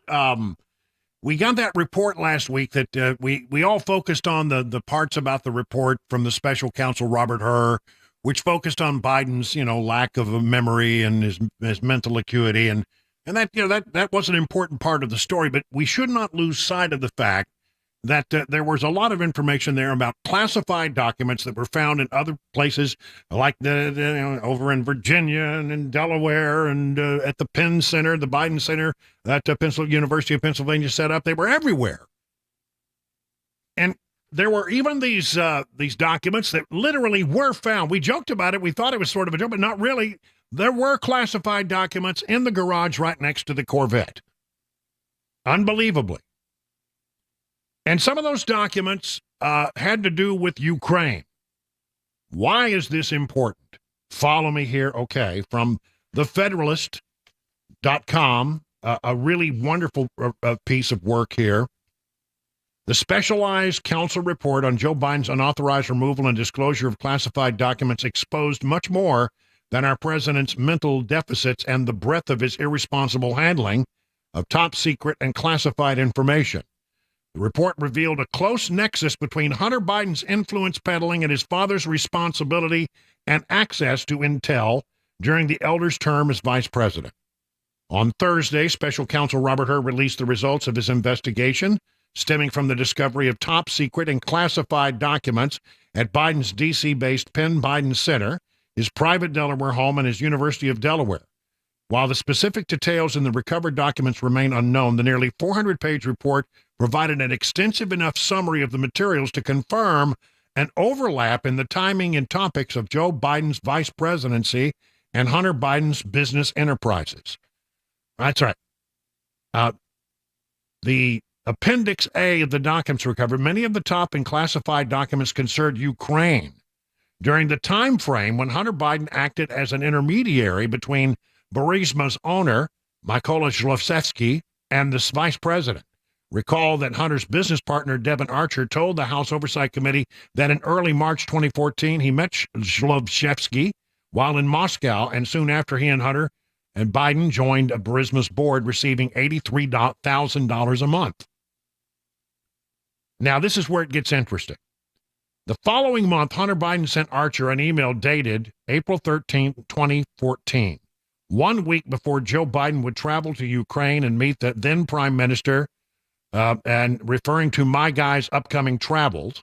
Hunter elaborated on 22 points about Ukraine's political situation, with detailed information about the upcoming election and predicting an escalation of Russia's destabilization campaign, which could lead to a full-scale takeover of the eastern region, most critically, Donetsk, according to the New York Post. Now, among the material recovered from Biden's unauthorized storage locales were several top-secret and otherwise classified or confidential documents discussing Ukraine. One undated document discussed issues related to Russian aggression toward Ukraine. People who saw there was an email that got sent in advance of the vice president's trip to Ukraine that laid out a whole lot of information. And a lot of people have observed that particular email almost sound as if it were cut and pasted from a top secret classified document. And now we find that there were, well, how about this? Top secret classified documents regarding Ukraine in this cache of documents. I mean, were they in the garage? Did Hunter Biden have access to classified documents that he was able to cut and paste this information and provide it as intelligence to his Burisma client, who was paying him $83,000 a year? I mean, if that happened, holy moly, Katie bar the door. I mean, that's game, set, and match, if you can prove that. So what is going to have to happen now is that the committee, the oversight committee, now looking into this matter, has to try to find out exactly where those documents were. Was it possible that they were in that garage? Is it possible that these classified documents were given to Hunter Biden, or that he ruffled through the box and found them himself to provide his clients in Ukraine an assessment of things that came from classified documents? This is, by the way, the same trip that Joe Biden has bragged about, where he said, son of a gun, we fired the prosecutor that was investigating Burisma. This is the whole thing, right? So it really starts to smell as if there's something going on here that's not right. It is very concerning. A few days after this email exchange in late October, Obama's White House visitor show that David Leiter visited the compound, though the subject of the meeting is not known. Burisma's participation in the U.S. AID program would later cause consternation among the staff. Other documents uncovered by HER's investigation include talking points in a telephone call transcript with the Ukrainian prime minister, hailing in a key period in Hunter Biden's tenure on the board of Burisma. The folder marked VP Personal. DOJ investigators found two documents relating to December 11th, 2015 call between the vice president and the Ukrainian prime minister. First document was a set of talking points and briefing materials on Biden's upcoming call with the PM. The second was a full transcript of the call, which Biden had specifically requested for his personal records. And December 2015 was a pivotal month in Hunter Biden's Burisma tenure and the Ukraine policy.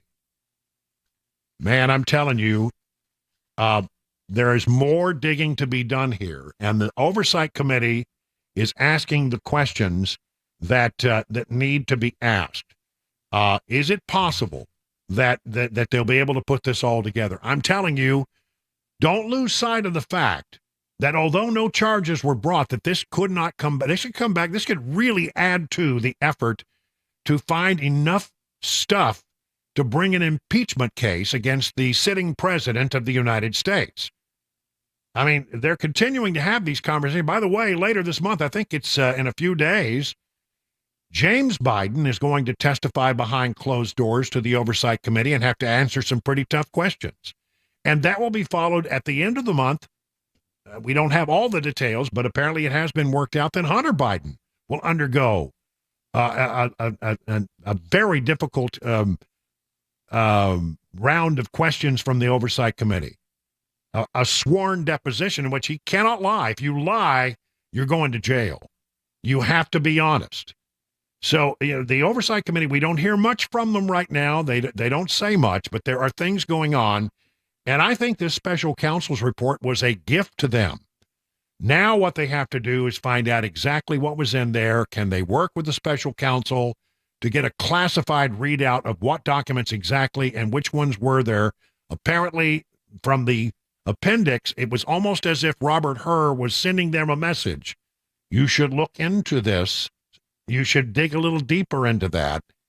And although Robert Hur disappointed many people by saying there was no case to be brought, or he couldn't win in a court of law against the sitting president because he would present as a doddering old man with memory issues, that's the headline we all focused on. But there's more to come out of that. And I think the Oversight Committee is going to be looking very closely to find out exactly what kind of documents were there and where they were, because that's the sort of missing information. Were they actually in the garage? Because we know Hunter Biden had access to that garage.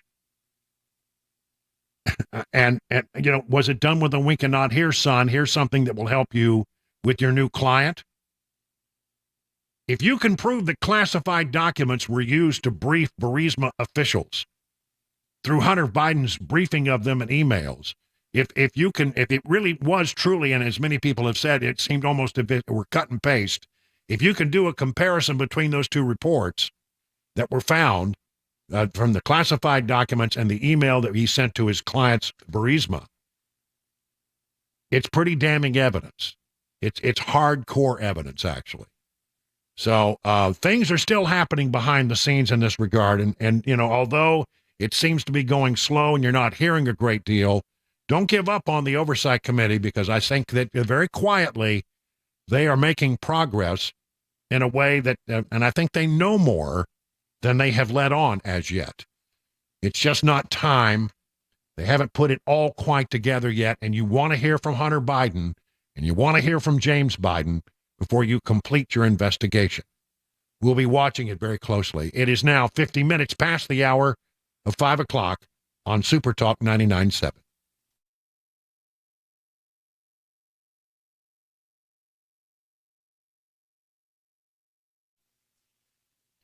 Well, listen, it's that time of year, your heater system, you might need it one day, you might need your air conditioning another, and if you find either one is on the fritz, do what I would do, call the folks at Busy Bee, 615-775-7833. That's right, and they'll come right out and they'll fix it. I was at the Busy Bee booth at the Wilson County Home Show this weekend.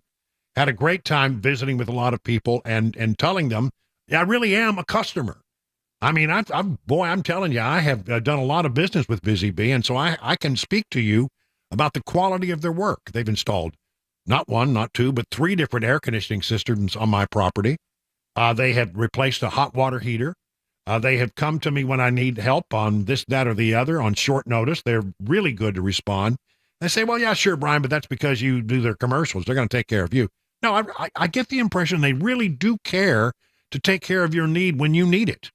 So listen, why don't you, if you have a problem with your plumbing, if you have a problem with your heater, if you have a problem with your air conditioner, you got a burst pipe, whatever it is, reach out to these folks and they will come over to your hive and solve your problem. For satisfaction guaranteed, call Busy Bee Plumbing, Heating, and Cooling, 615-775-7833, online at busybeehvac.com.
If you have a problem with your house, of waterproofing or a foundation issue, you've got a problem.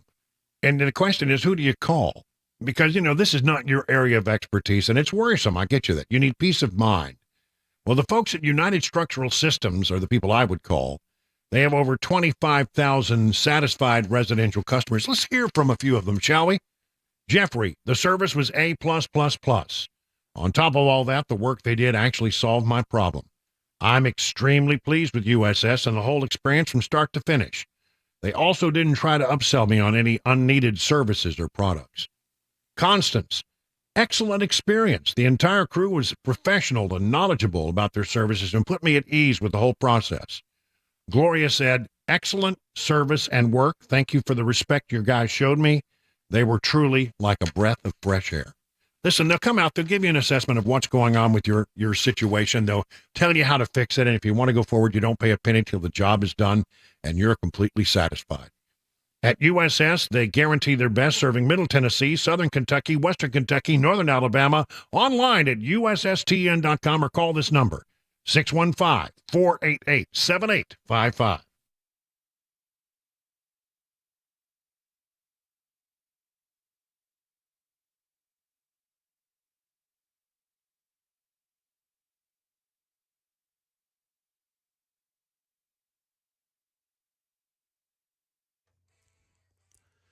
Good evening. It is 6 p.m., and I'm Jay Harper with your top stories. 45 degrees, mostly cloudy. There is still some rain in the area. We'll have a traffic report and an interesting weather forecast coming up in just a few minutes. House Republicans, they are not satisfied with the special counsel's report on President Biden and his classified documents. So they're asking for the prosecutor to testify and hand over transcripts and recordings of witnesses they interviewed. ABC's Andy Field, he has the latest from D.C. It'll be up to the Justice Department to decide whether House Republicans can see and hear records of witnesses, including President Biden, used in the investigation of the classified documents. Some Republicans claiming a double standard where the department did not charge the current president, but issued multiple indictments for former President Trump. Experts saying those cases are different in large part because Mr. Biden cooperated and voluntarily returned the documents, and that Donald Trump did not. Reports of tensions escalating between Israel and Egypt ahead of a possible invasion of Rafah. ABC's Inez de la Catera has more from the foreign desk. Egypt threatening to tear up a key Israel-Egypt peace deal if Israel goes ahead with an invasion of Rafah, according to the Associated Press. Over 1 million people have been displaced to the southern town, raising fears some could try to breach the border and cross over into Egypt should an Israeli invasion happen. The Times of Israel reporting Egypt has sent about 40 tanks to bolster security on its border with Gaza. Former President Trump tonight is doubling down on his message that if he retakes the White House, NATO allies can't count on his support unless they, quote, pay up. Here's ABC's Andy Field with more. Over the weekend, Donald Trump said he warned NATO members that if they did not pay their fair share and Russia attacked them, no, I would not protect you. In fact, I would encourage them to do whatever the hell they want. You got to pay. You got to pay your bills. And now on social media, the former president claiming that without him in office, NATO nations once again aren't paying what they should. A man is behind bars after a custody exchange led him to pointing a gun toward employees at a Walmart in Murfreesboro over the weekend. Here's WKRN's Allie Lynch with more. Police say the man, Nicholas Pritchard, was in an argument with 3 Walmart employees who were collecting shopping carts.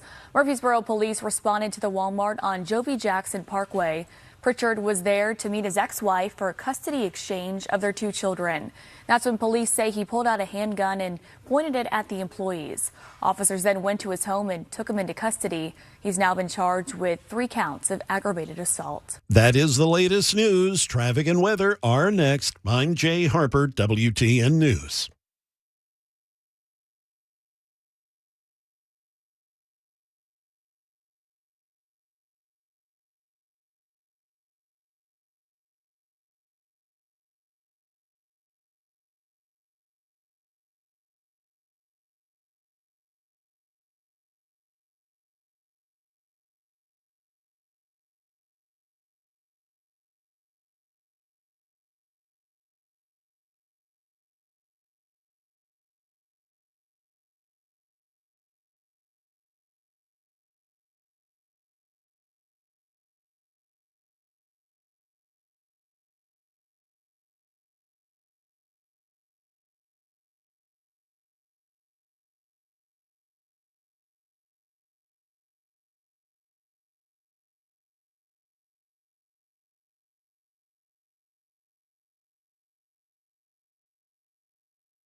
Well, good evening, everyone. It is 6 minutes past the hour of 6 o'clock on Super Talk 99.7. I am Brian Wilson, your friend and radio buddy, and you're listening to The Drive, where we give you all kinds of news and information you can use so that you can arrive wherever it is you're going to be completely informed and up to speed, and you can share the wisdom that you've gained here on the listening to this program with your family.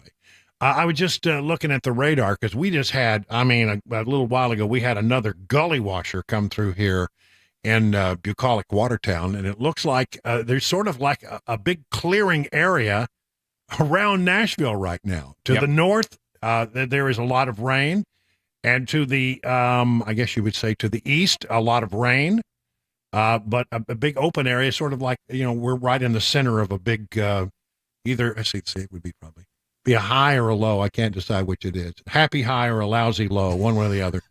But they are talking about the possibility of snow in some areas. Yeah, that's wild. That's wild. Up to I think 2 inches is possible in some of the I guess maybe mostly the areas north of north of 40.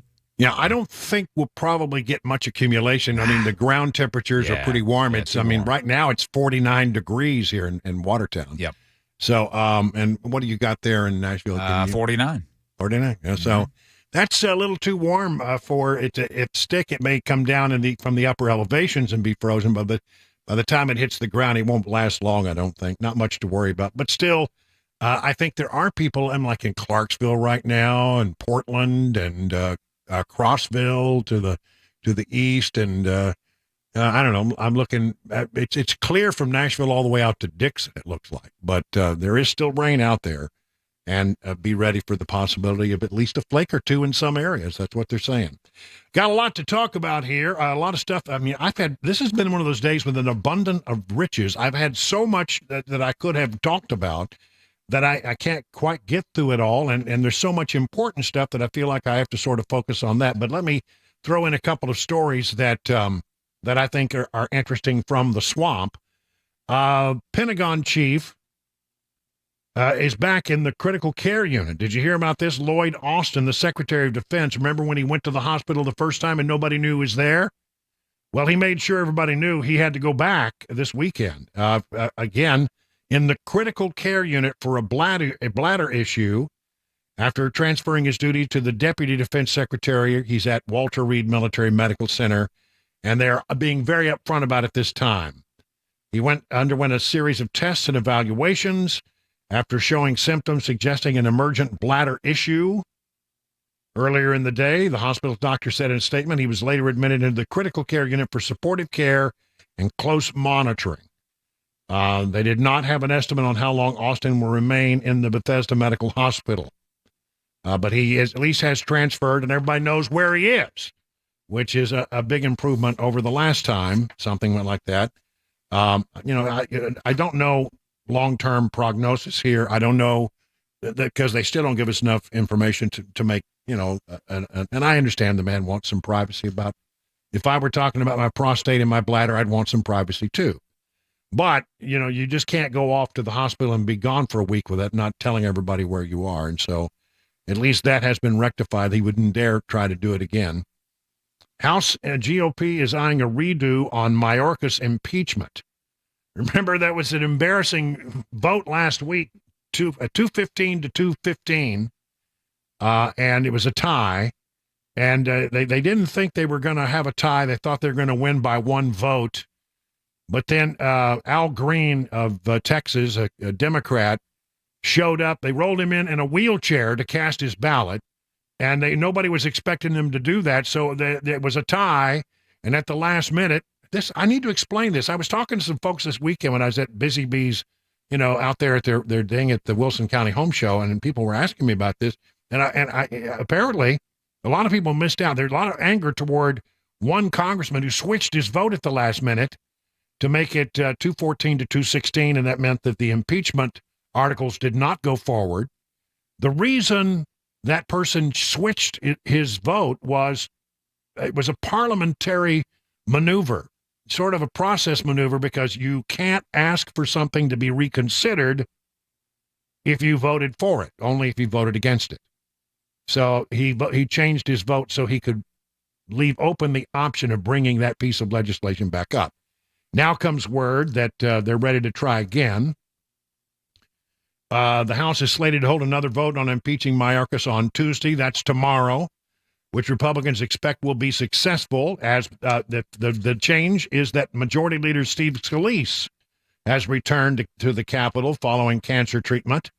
If all members are present and vote the same way as last week, Scalise will be supportive of the impeachment. The effort will just squeak by. The Senate will continue consideration of the $95.3 billion national security supplemental, which, if passed, would put pressure on Speaker Mike Johnson to move on aid for Ukraine, a matter that has emerged as a politically polarizing topic for House Republicans. Senators advanced the package on Sunday. Back on the House side, lawmakers may consider legislation related to the nation's warrantless surveillance powers this week after Congress approved a short-term extension of the authority last year. Reforms on the FISA have been that's the Foreign Intelligence Surveillance Act, or FISA, has been the subject of heated debate on Capitol Hill. And then we're watching very carefully what happens in New York's 3rd Congressional District as voters head to the poll to replace George Santos. Lawmakers are watching the Long Island race closely to see how it will impact the already slim GOP majority. So those things are all happening on the Hill this week. But, I mean, look, Mayorkas will be impeached by a very slim margin in the House, but he's not going to be convicted in the Senate. It just seems like that's not likely to happen. You need a 2/3 vote in the Senate, and that does not exist. Unless something that we don't know today, it becomes evident that indeed, the situation changes dramatically because of some events on the border. Maybe, I don't know. But it looks like, that the matter is an impeachment, but not a conviction is probably where we're ending up. So that will happen today. But it was pretty embarrassing for them to call that vote and then find out they were one vote short of prevailing. Now that Scalise is back, and boy, great news with Scalise. He says he's completely free of cancer. And that's a great bit of news for him. He was undergoing some special therapy, stem cell therapy, that apparently worked very well, and he seems like he's going to come out of that. It's amazing what they're doing these days. We had Jill Biden was in town last Friday. She was bopping around, and apparently she assaulted our mayor with her umbrella. Did you see this? I did see that, yeah. I kind of clotheslined him almost. Yeah. First Lady Jill Biden committed an inadvertent umbrella assault against Metro Nashville Mayor Freddie O'Connell during a visit to Tennessee, aimed at securing endorsements from the country music influencer community at an event held by country music artist Brad Paisley. This from the Tennessee Star. A video appears to show O'Connell being poked by the umbrella before deftly maneuvering around and underneath as Biden raised it higher to avoid a second attack. Jill Biden attacks Nashville mayor, wrote one social media user in a post viewed more than 80,000 times. O'Connell acknowledged the incident in a post on X, where he suggested he was in the middle of speaking with the First Lady when her umbrella poked him in the head. He wears glasses, so it didn't get him in the eye. That's good. We wouldn't want that to happen. If you imagine the headline, First Lady blinds the mayor of Nashville with her umbrella. Biden landed in Nashville on Friday for an unspecified political event in Franklin.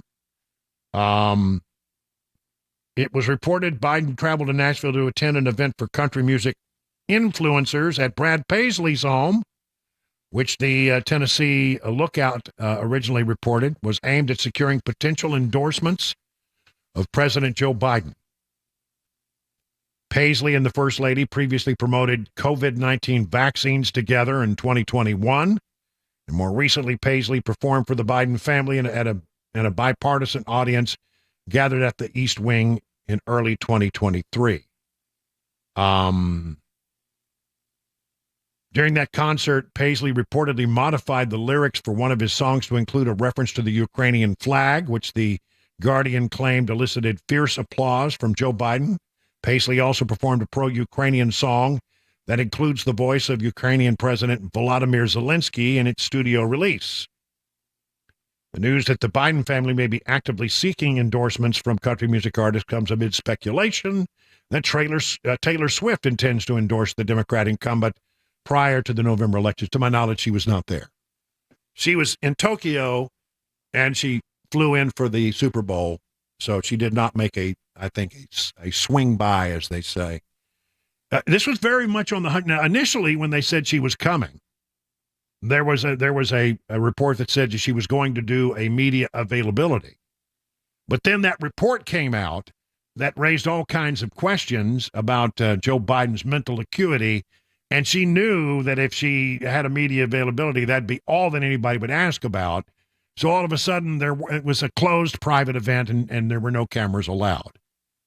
So, look, everybody says, well, now I can't like Brad Paisley.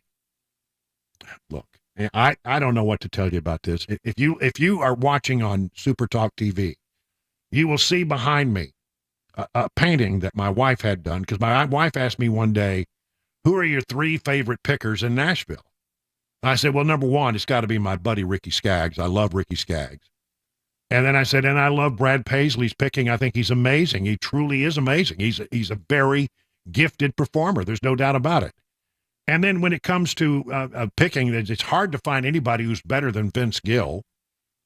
2 out of those 3 people, I think their politics I don't agree with, but I love their music. So I made a decision a long time ago that I was going to separate people's political leanings from their art. I mean, if I find merit in an amazing run that Brad Paisley or Vince Gill does, I can still appreciate that. Besides, Ricky Skaggs is conservative enough to offset those other 2. Trust me when I say that. Well, anyway, it's probably why I haven't been able to get over to Vince Gill's house yet for that interview. Oh, yeah, and you can forget about Paisley, too. You'll never be invited to his house now. Truly, I will tell you, I had an opportunity to meet some people a while back, and I haven't shared this story, who are very much in the Paisley circle.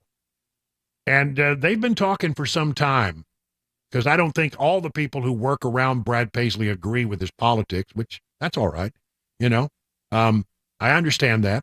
But they've been very concerned about the sort of the influences, political influences that have been people who've been spending a great deal of time in his orbit.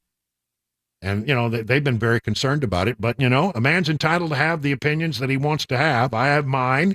He has his. I still can appreciate the fact that he's an amazing picker. I mean, he is truly. I mean, when I watched him play a concert, I could not believe the things he does while running down a ramp with a guitar. It's just astonishing, running at full speed and just pulling off these amazing riffs. In a million years, I couldn't do one of those riffs if I was sitting on a stool, rapt attention, and I practiced for 3 years. I could never do that. But he is truly amazing. He's gifted, even though a little, perhaps, being led down the wrong path, in my personal opinion. 20 minutes now past the hour of 6 o'clock on Super Talk 99.7.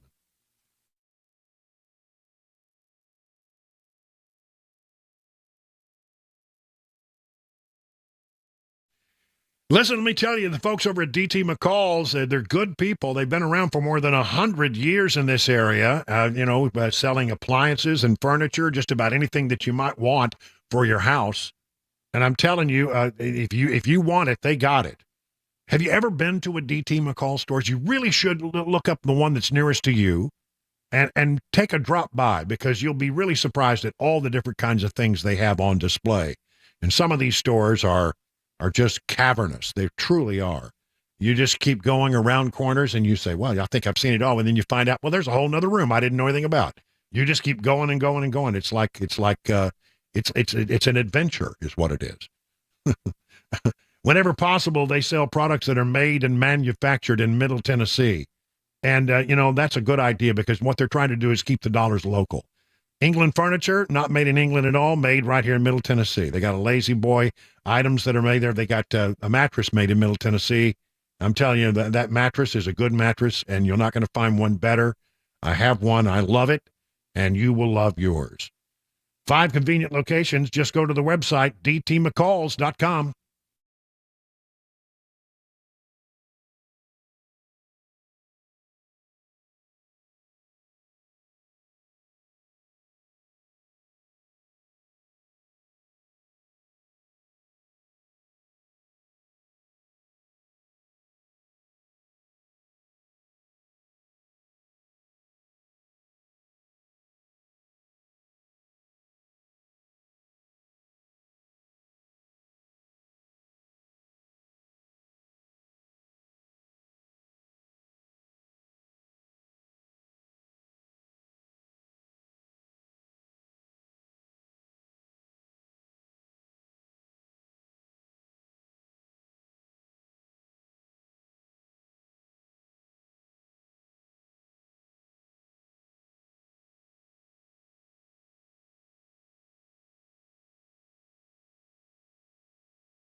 Former President Trump raising eyebrows with his NATO comments, and his Republican opponent for president, Nikki Haley, voicing her outrage over Trump's words. And we'll have today's closing money news. That's all coming up at 6:30 on Super Talk 99.7 WTN. There was a briefing today about that shooting that occurred at the Lakewood Church in Houston, you know, the church that is pastored by Joel Osteen. If you haven't heard, a woman walked in between services, and I say woman because she identifies as a woman, although born as a man. And they gave a briefing, and there's some interesting stuff in the briefing. Here is Homicide Chief Christopher Hassig. I've sort of edited down the key points here so that you know the very latest. There are parallels, I think, to the Covenant shooting. Take a listen. Do have reports she used multiple aliases, including Jeffrey Escalante. So she has utilized both male and female names. And so we are identifying her as Genesee Moreno, Hispanic female. There were 2 weapons of hers recovered on the scene, an Anderson Manufacturing AR-15, which was what she utilized to fire at the officers. There was a sticker on the buttstock of the rifle that stated Palestine. A sticker simply stated Palestine on the buttstock.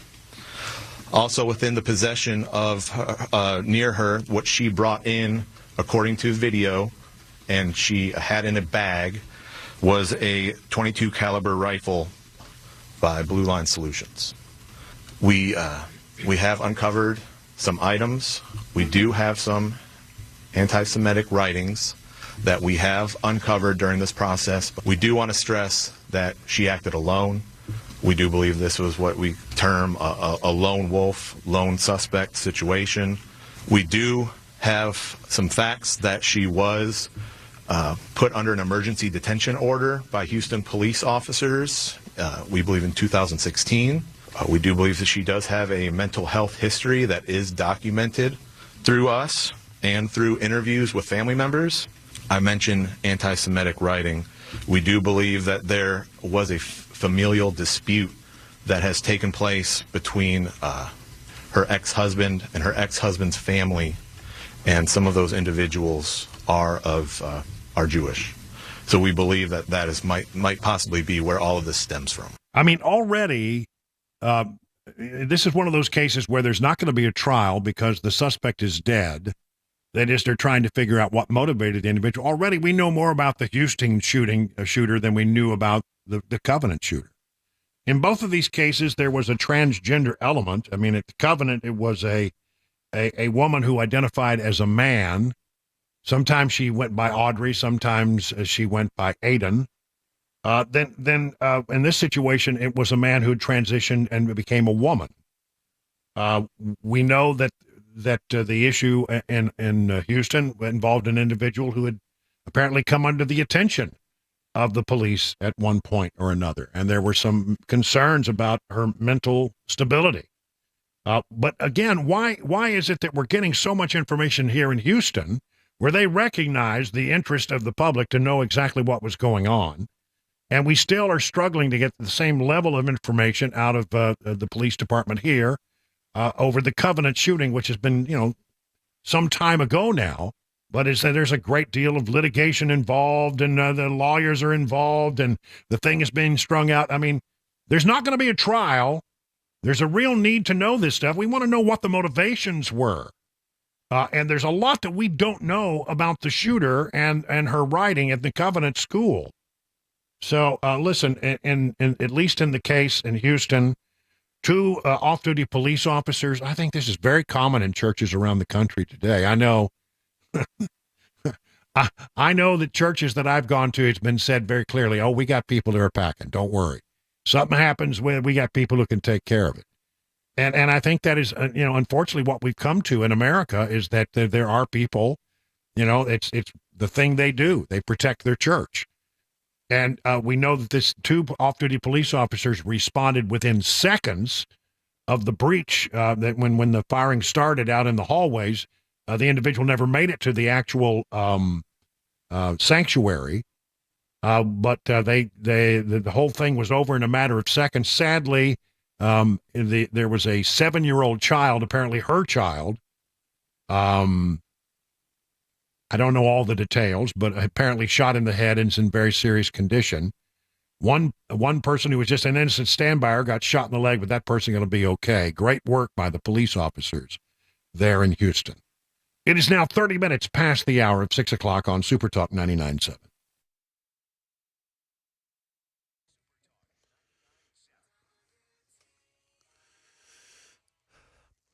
Yes, good evening. It is 6:30, and I'm Jay Harper with your top stories. We've got clouds, still some rain in parts of the area, 43 degrees now on Music Row. The full weather forecast and the latest traffic report are upcoming.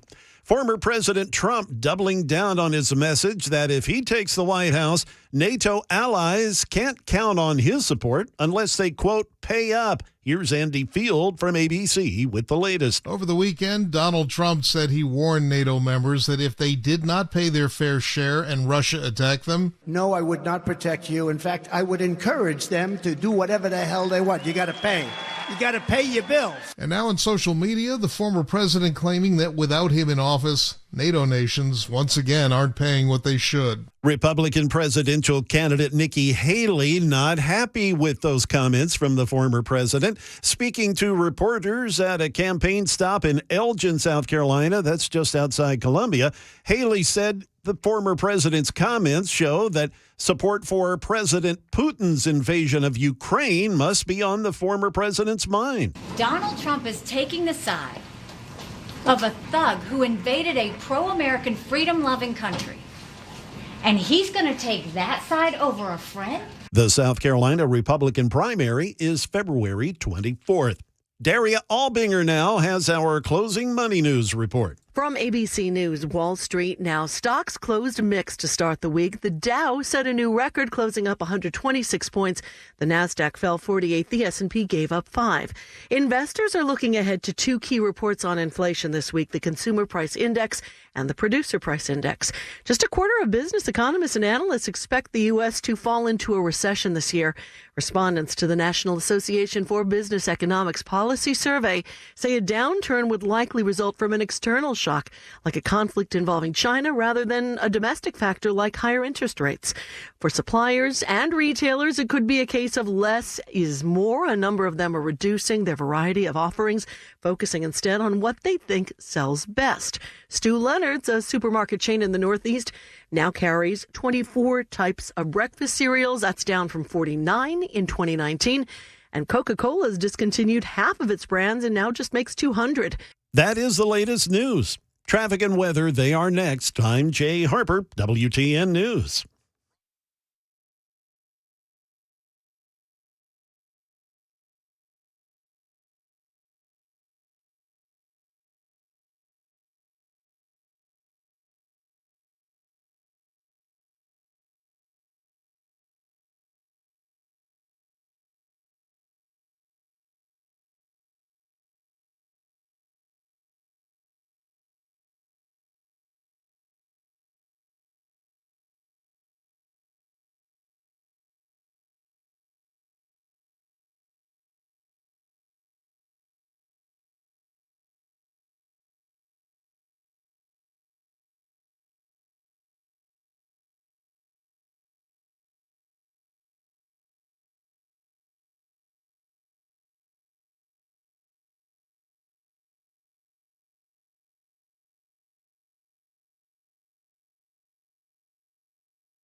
You know, if you're in the market for a pole barn, you need to talk to the brothers that run Stults Co. Two guys who really can help you out. Exceptional quality, craftsmanship, and fair prices. They can build your new pole barn to your specifications with your needs in mind, and that is the Stults Co. difference. You can find pole barns. You can use them for all kinds of things. It can function as a classic tool and work barn, a garage, even a place to live. Flexibility is the key. They combine the classic post-frame barn look with the reliability of modern materials and techniques to give you a finished barn that will stand the test of time. They don't scrimp on quality, they don't cut corners, and they believe their customers deserve only the best. Here, do me a favor, just trust me on this. Go to their website, stoltzco.com, STOLTZCO.com. Take a look at some of the things they've done for other people, and you'll quickly understand this is something new, this is something better. 615-622-5992. Stults Co., where quality workmanship and great customer service is affordable. Here's the number, 615-622-5992, or again, go to stoltzco.com. That's stoltzco.com.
It's 6:38. We got about 21 minutes here before we wrap it up and hand it over to Mark Levin, the great one. Brian Wilson in the chair for a few more minutes. Listen, this statistic is shocking. 86% of Americans say that Joe Biden is too old for another term. This came from a ABC News Ipsos poll. 73% of Democrats and 91% of independents now think Biden is too old for another term. If you take all voters, it's 86%. Wow. I mean, that really should be something that makes Democrats very, very nervous. 528 adults, a margin of error is about 4.5% at the 95% confidence level. This follows, of course, is right on the heels of that report by Special Counsel Robert Hur, who made the observation that they were not going to take any charges against Biden because, one reason, he would present as a doddering old man who had a poor memory to the jury, and they didn't think they could get a conviction. I think they should have still brought it, but it wasn't going to happen until after he leaves office, whenever that is. But these polling numbers are shocking and horrible, very bad news for the Democrats, trying to figure out exactly, how they should go forward. And I don't think they're going to get any better as we go forward, especially in the result of that special counsel report, where everybody was asking questions about, well, just how much does he have on the ball? Today at the White House briefing room, a lot of questions about it, and people were asking, can you bring out the White House doctor? We have some questions. And on his doctor, when can we talk to the president's doctor, and how come they haven't been asked to come out here and talk with us, given the Hur report that challenges the president's mental fitness? So look, just to speak to the Hur report really, really quickly. Special Counsel Hur is, as far as I remember, is obviously a Republican, a prosecutor. He's not a medical doctor. You know what? That doesn't matter in one iota in this particular case. It really doesn't. You know why? Because all he was observing is what he saw with his own eyes, and we've seen the same thing. But apparently, he said the guy couldn't remember anything. He had trouble with timelines. Couldn't even remember, when his son Bo had passed away. And that's been obvious because he keeps saying it happened in Iraq. It didn't happen in Iraq. It happened after he returned from Iraq. So, it's not surprising. And in laying out the reason why he's not bringing charges, I think he had to explain, we couldn't get good answers from the guy because his memory is lacking, and that's one of the reasons why we didn't think we could take a case to a jury, because they would come to the same conclusion. He's a nice old man who can't remember anything. They're not likely to convict, especially in the District of Columbia, I would add. So it's okay that he's not a doctor. He's just observing what we've all seen and making sure that it was explained in his report, because it was part of the rationale for not bringing a case against him. So that's a weak argument, Karine. He's just not. It's not for him to speak to. It's just not. And you've heard from over the past couple of days since the report has been out, you've heard from legal experts from across the ideological spectrum, even a former attorney general, and he says, and they have come out to say that the stuff in this report that is capturing all of your attention right now is just wrong. Is that really true? I mean, is it?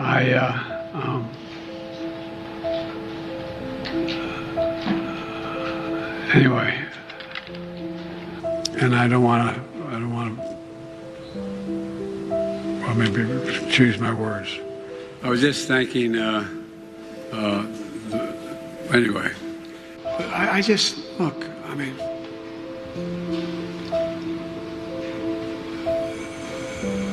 Putin's kleptocracy, yeah. This is our president. But by the way, this it's a video. You should see the video put together by the folks at the Republican National Committee, just pointing out. It goes for 5 minutes. And understand, this is when the man is supposed to be at his best. I mean, he knows the cameras are there. He knows he's in the public eye, and we get these moments. So how could what goes on behind the scenes be any different? That are affected. Here's what you can do, the drivers.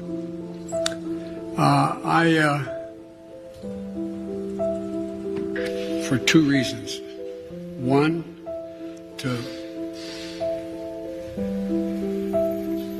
it's an impact the decades are making, because inaction was there was inaction with the Department of from Charlotte, another line going from in Florida down to Tampa. The best way to get something done, if it holds near and dear to you that you like to be able to. Anyway, that's the thing. Every time he says anyway, it means that he started down the path to make a point and then forgot what it was. That's troubling. The number of times that they have captured in public him doing that. So, if a man can't complete his thoughts, how can he possibly be an effective leader? I mean, he may wake up in the morning and have a great idea about how to solve some kind of national problem or some international crisis, but then he forgets by the time he gets to breakfast. It's that and Joan Shingang, I'm going to pronounce right, Shanga. I listen. I know it's funny, but it's not funny. Beginning this effort, and I want you to know that I want to thank you as well for. But the nature, not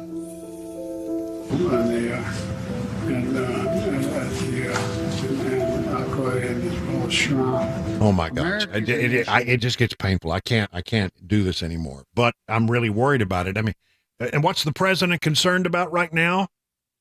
Shrinkflation. He skipped over the traditional Super Bowl interview, which is a bunch of softball questions anyway, and decided he wasn't going to do that because he didn't want to embarrass himself in front of millions and millions and millions of people. But they put together a little video of the president being a grumpy old man and talking about shrinkflation. It's Super Bowl Sunday. If you're anything like me, you like to be surrounded by a snack or two while watching the big game. When buying snacks for the game, you might have noticed one thing. Sports drinks bottles are smaller. A bag of chips has fewer chips, but they're still charging you just as much. And as an ice cream lover, what makes me the most angry is that ice cream cartons have actually shrunk in size, but not in price. I've had enough of what they call shrinkflation. It's a ripoff. Some companies are trying to pull a fast one by shrinking the products little by little and hoping you won't notice. Give me a break. The American public is tired of being played for suckers. I'm calling on companies to put a stop to this. Let's make sure businesses do the right thing now. Well, his shrinkflation issue shows that he has a shrinking brain, because he obviously is blissfully unaware that his own economic policies are responsible for shrinkflation. Now, let's just walk this through for a moment. Okay, think with me for a moment. I'm going to run through and tell you that, when a company is faced with inflation, there really are only three things that company can do. I mean, there are only three options: 1, 2, and 3. I'll go through the first one. Number one is they can absorb the high cost of producing the product, which will ultimately drive that company into bankruptcy, drive it right into the dirt. They'll either have to do that or downsize, which leads to the firing of people. That's one. Not a good option. Just to absorb it. You're not going to last very long if you keep absorbing things like that. And most companies won't do it. They pass it along. But if you pass it along, then the increased cost of producing goods, it's painful, and you may lose market share. The product will undoubtedly, start to wane. You're not going to be selling as much of it if you increase the price of it. That's just the way it goes. The third option, which is, again, it's not a great option, is to keep the price the same, but to give you less of the product. And that's called shrinkflation, where they put a little less in there and they say, well, we're not raising your prices, There's no other option, really. They're all bad options. But what is seemingly lost on the president of the United States is that it's his economic policies which have led to inflation, and that's the reason why we get shrinkflation. But he can't figure that out because, shrinkflation has apparently caused his brain to shrink, among other things. I mean, really, honestly, that's sort of what's going on with the guy. If you could get an MRI of his brain, you would find that his brain is shrinking. And it's sad that we all sit here and watch it. And, at the White House, they keep talking about, well, he's not this way all the time. We see him behind the scenes. How can that possibly be true? How can it possibly be true that he's better behind the scenes than he is when we are seeing him in front of cameras? That can be defined in a single word. I was going to put him, look, a solid meeting with when he knows the cameras are watching, when he knows the reporters are watching, when he knows the American people are watching, this is what we get. And yet we're led to believe that behind the scenes he's like sharp as a tack. They also increase corporate growth. Be afraid, America. Be very, very afraid. It is 50 minutes now past the hour of 6 o'clock on Super Talk 99.7. My plan.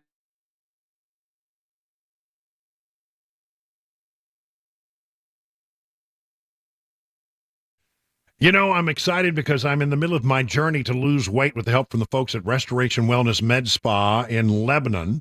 Yeah, and it's true. You may have heard me talk about how I lost a lot of weight last year with some medical issues, but guess what? When I started to feel better and started to go work through those issues, my appetite came back, and, well, sadly, so are the pounds, and I don't want it to get out of control. Want to get on it. I've never taken on a weight loss client before, but I really like the way Carly and Jamie and the folks at Restoration Wellness Med Spa approach this. It's not a one-size-fits-all approach. They took the time to really look at my history, to really study my lifestyle, and then they customized a plan that best fits my needs. That's right. It is a customized treatment plan, and I'll be sharing in the days ahead as I check in to tell you how it's going. But in the meantime, why don't you do what I did? Set up an appointment to develop your customized treatment plan at Restoration Wellness Med Spa. Be a part of the more than 1,000 patients who have already seen life-changing results.